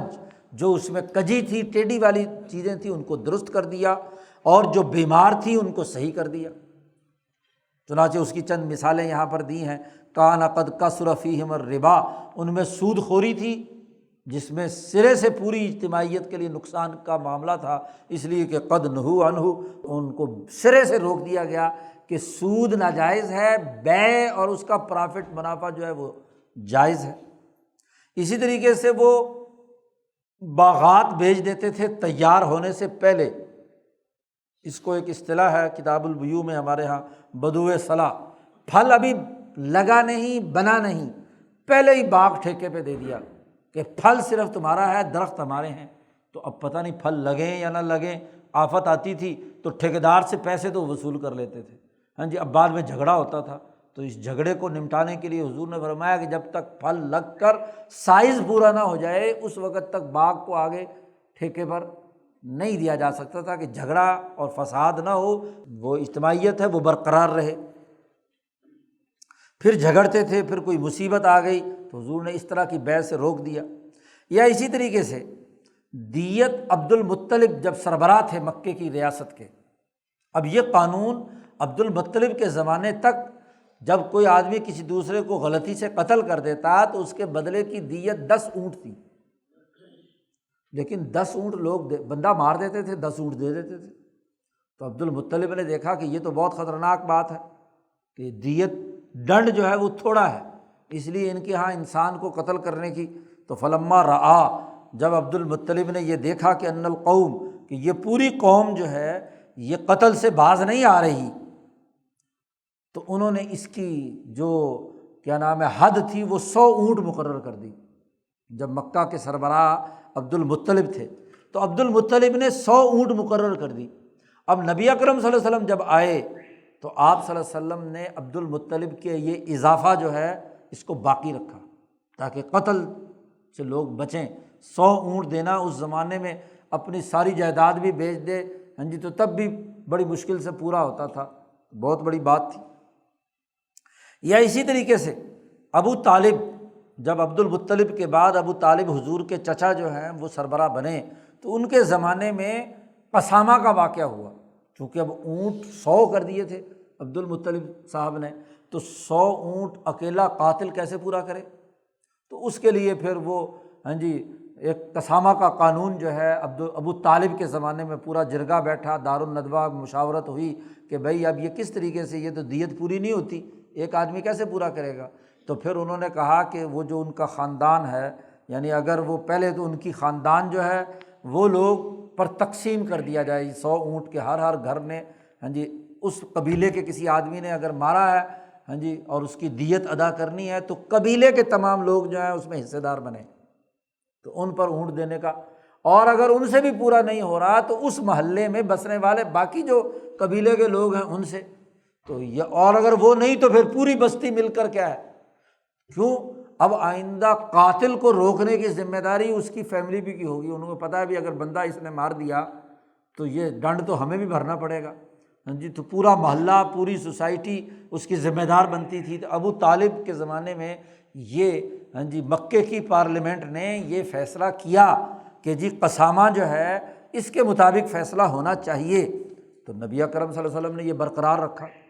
اب آپ دیکھو کہ مکے کے اندر انقلاب برپا کر رہے ہیں اور مکے کی پارلیمنٹ کے حضور سے پہلے کے فیصلے حضور برقرار رکھ رہے ہیں کہ نہیں؟ اس لیے مولانا سندھی بڑا سخت غصہ آتا ہے مولانا کو جب یہ کہتے ہیں کہ حضور کی آمد سے پہلے اندھیرا ہی اندھیرا تھا، بالکل زیرو تھا، کچھ بھی تو نہیں آتا تھا، کوئی سسٹم صحیح نہیں تھا، بالکل تباہی تھی۔ تو یہ واعظانہ مبالغہ آمیزی ہے، اس کا حقائق سے کیا تعلق ہے؟ اگر حضور کی آمد سے پہلے کے سارے فیصلے سرے سے ہی غلط تھے تو یہ عبد المطلب کا فیصلہ کیا ہوا حضور نے کیوں برقرار رکھا؟ جی، یہ ابو طالب کے زمانے کی پارلیمنٹ کا فیصلہ کیا ہوا حضور نے کیوں برقرار رکھا؟ اہم نقطہ ہے، اس کو یاد کر لو۔ ہاں جی، تو پچھلی باتوں میں جو اچھی باتیں ہیں، کسی پارلیمنٹ نے کوئی اچھے کام کیے ہیں چاہے وہ ظلم کے زمانے کے کیوں نہ ہوں، اس کو تو برقرار رکھنا ہوگا، کیونکہ وہ اجتماعیت سے تعلق رکھنے والے ہیں جس سے مسئلے کا حل ہو رہا ہے۔ انقلاب کا یہ قطعی مطلب نہیں کہ پچھلا سب پہ پانی پھیر دو، تو چونکہ انہوں نے بنایا تھا۔ یہاں تو عجیب بات ہے کہ ہر 5 سال بعد نئی حکومت آتی ہے، حالانکہ اس نے کوئی انقلاب برپا نہیں کیا ہوا ہوتا، لیکن پہلوں کے اچھے کیے ہوئے کاموں کے اوپر بھی پانی پھیر دیتے ہیں، اس کو بھی تباہ و برباد کر دیتے ہیں۔ تو بات بڑی بنیادی سی سمجھ لیجئے، تبدیلی کا یہ مطلب نہیں کہ پچھلی ہر بات کو تبدیل کر دو، انقلاب کا یہ مطلب نہیں۔ ایسے ہی وکان لرئیس القومی، اسی طرح پچھلی جو مکے کے پارلیمنٹ تھی، اس نے یہ فیصلہ کیا تھا کہ جو بھی مال غنیمت آئے گا، اس زمانے میں تو غنیمت کی بات نہیں تھی، ہر لوٹ پوٹ، غارہ کہتے ہیں کسی کی غارت گری، یعنی کسی بستی پر حملہ کیا، وہاں سے مال لوٹ کا آیا، تو اس کا چوتھا حصہ جو ہوتا تھا وہ قوم کے سربراہ، جو لیڈر ہوتا تھا، قوم کا جو سربراہ ہوتا تھا، وہ 1/4 لے لیتا تھا، اور باقی ساری لوگوں کو 3/4 ملتا تھا، وہ سب لوگ کو تقسیم کیا جاتا تھا، سارے سپاہیوں کو جو لڑنے والے ہوتے تھے۔ تو اب یہ ایک تو چوتھا حصہ، اور پھر ہوتا یہ تھا کہ وہ چوتھا حصہ بھی وہ سربراہ اپنے ذاتی مقاصد کے لیے استعمال کرتا تھا، حالانکہ وہ سربراہ کے طور پر آیا ہے۔ جب سربراہ کے طور پر آیا ہے تو چونکہ سربراہ کو ڈیرے داری کرنی ہوتی ہے، لوگ آتے جاتے ہیں، ان کے کھانے پینے کا بندوبست ہے وغیرہ وغیرہ، اجتماعی مفاد کے لیے تھا یہ بھی۔ تو لیکن انہوں نے وہ دوسرے طریقے سے اختیار کیا۔ نبی اکرم صلی اللہ علیہ وسلم نے آ کر چوتھے کے بجائے، خود آپ حضور سربراہ تھے اس لیے اس کا حصہ 5واں کر دیا، خمس، جس کو قرآن نے کہا ہے وَاعْلَمُوا أَنَّمَا غَنِمْتُم مِّن شَيْءٍ فَأَنَّ لِلَّهِ خُمُسَهُ وَلِلرَّسُولِ وَلِذِي الْقُرْبَىٰ وَالْيَتَامَىٰ وَالْمَسَاكِينِ وَابْنِ السَّبِيلِ۔ ایک تو وہ حصہ 4 کے بجائے 5 کر دیا، 5واں حصہ یعنی تھوڑا کر دیا، اور دوسرا یہ کہ اس حصے کے اندر بھی یتامہ، مساکین، رشتہ دار، عزیز و اقارب سارے داخل کر دیے 5ویں حصے کے اندر بھی، تو تاکہ وہ عدل کی صورت یا اجتماعی جو مفاد عامہ کی صورت ہے وہ برقرار رکھی جائے۔ یہ جیسے ایک اور مثال دی شاہ صاحب نے یہاں، یہ تو مکے کے لوگ ہیں، کسریٰ کی مثال دے رہے ہیں کہ کسروی خاندان میں قیقباد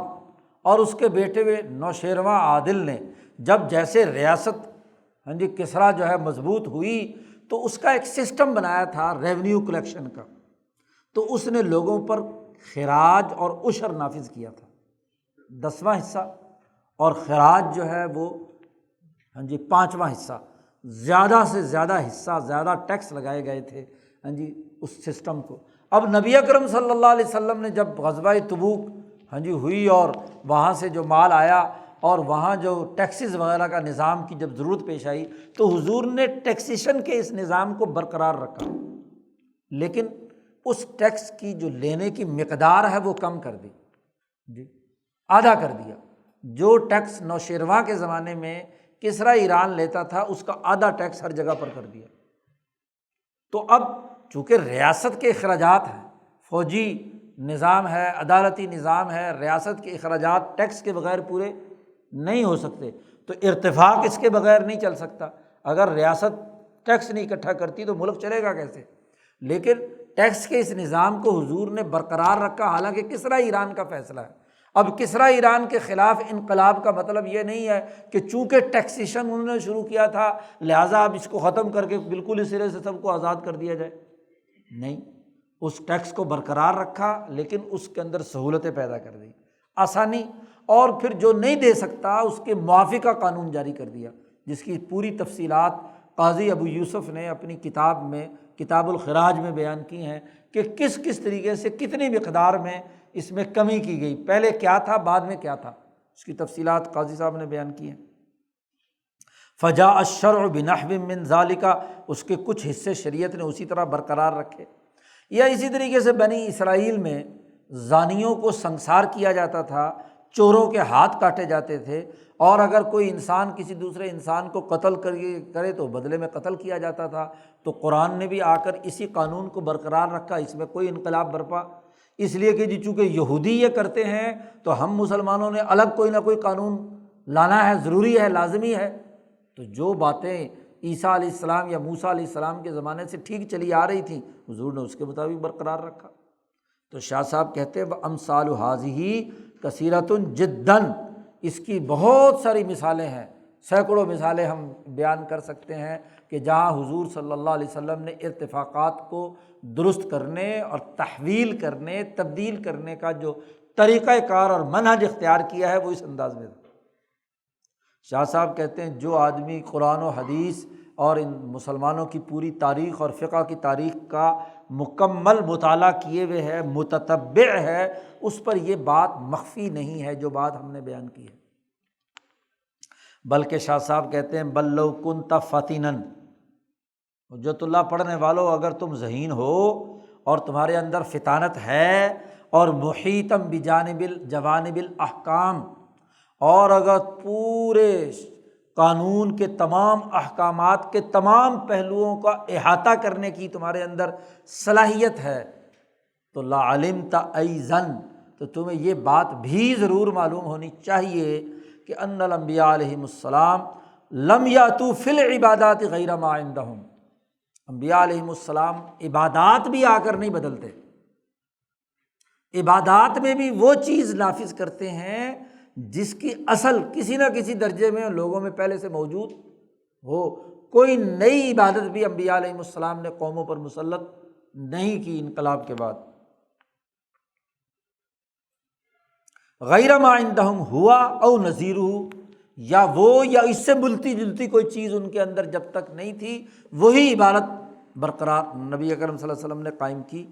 لیکن یہ ضرور کیا کہ ان عبادات میں جو جاہلیت کی تحریفات تھیں اس کو انہوں نے بدلا، اس کے کچھ اوقات مقرر کیے، سسٹم بنائے، اس کے ارکان متعین کیے جو مبہم باتیں تھیں، اور لوگوں کے درمیان جو چیزیں عبادات میں سے چھوٹ چکی تھیں ان کو دوبارہ زندہ کیا۔ حضور میں نے پیچھے بھی بات واضح کی تھی کہ تمام شریعت کے جتنے بھی اعمال ہیں انہوں نے ایک سسٹم دیا ہے۔ نبی کی خصوصیت یہ ہوتی ہے کہ وہ انقلاب لا کر کاموں کے کرنے کا باقاعدہ ایک نظام دیتے ہیں۔ اس سے پہلے وہ اصولی طور پر محض واعظ کے طور پر یا اصلاح کے طور پر یا عقلی طور پر لوگ ان کو جانتے ہیں، لیکن سسٹم نہیں ہوتا تو مشکل معلوم ہوتا ہے۔ نبی آ کر اس کا سسٹم، نماز کے اوقات متعین کر دیے، وضو کا طریقہ بتلا دیا، نماز پڑھنے کا طریقہ بتلا دیا، روزے کا طریقہ اور اس کے اوقات مقرر کر دیے، حج وغیرہ وغیرہ تمام عبادات۔ تو اگر تم ذہین ہو اور تمام شرعی احکامات کو جانتے ہو تو ارتفاقات ہی کیا، عبادات کے اندر بھی انبیاء کا طریقہ کار یہ ہوتا ہے کہ اس میں کوئی بڑی تبدیلی نہیں کرتے، ایک ہی تبدیلی ہوتی ہے، اور وہ یہ کہ جو چیزیں ان کے ہاں پہلے سے تسلیم شدہ ہیں ان کا باقاعدہ نظام، سسٹم اور پروسیجر بنا دیتے ہیں۔ تو یہی کچھ کیا ہے ارتفاقات کے معاملے کے اندر ہوتا ہے کہ جو مصلحت کلیہ کے مطابق ہے اسے برقرار رکھیں گے، اور جو جس درجے میں مصلحت کلیہ کے خلاف ہے اور اس کو بدل دیں گے۔ اور دیکھو یہ صرف انبیاء ہی نہیں، نبی اکرم صلی اللہ علیہ وسلم کے بعد 1400 سال میں یہ آپ کو ہر 100 سال میں نئے فتاویٰ لکھے ہوئے نظر آئیں گے، جی نئی کتابیں لکھی آئیں گی۔ 100-150 سال کے بعد مسائل کا نئی ترتیب یا نیا طریقہ کار سامنے آئے گا۔ کیوں؟ اس کی وجہ کہ 100 سال بعد معاشرہ بدلتا ہے، تو مجدد اور مجتہد آ کر کیا کرتا ہے کہ وہ جو اصول کلیہ اور وہ جو الرأی الکلی مصلحت کلیہ ہے اس کے تناظر میں دیکھتا ہے۔ اب ایک پروسیجر ایک صدی میں ایک سوسائٹی کے لیے بنایا گیا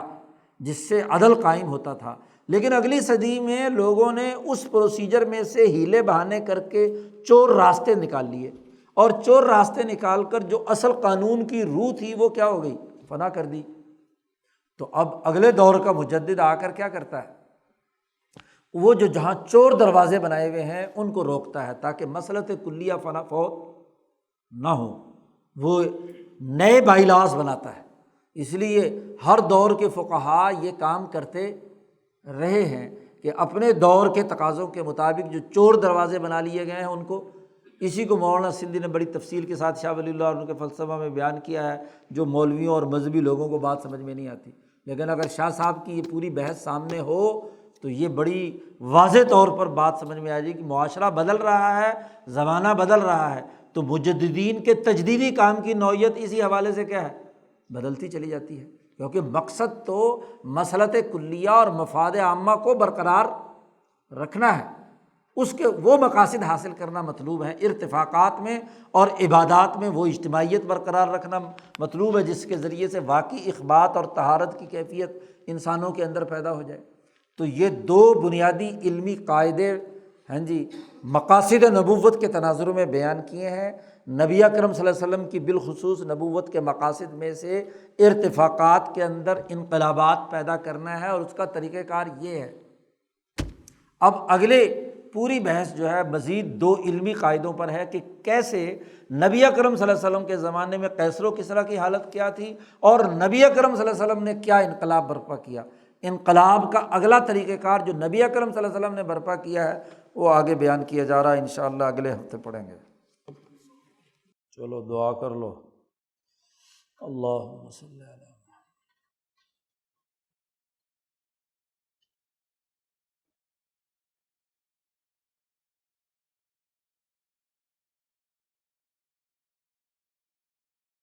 اجمعین۔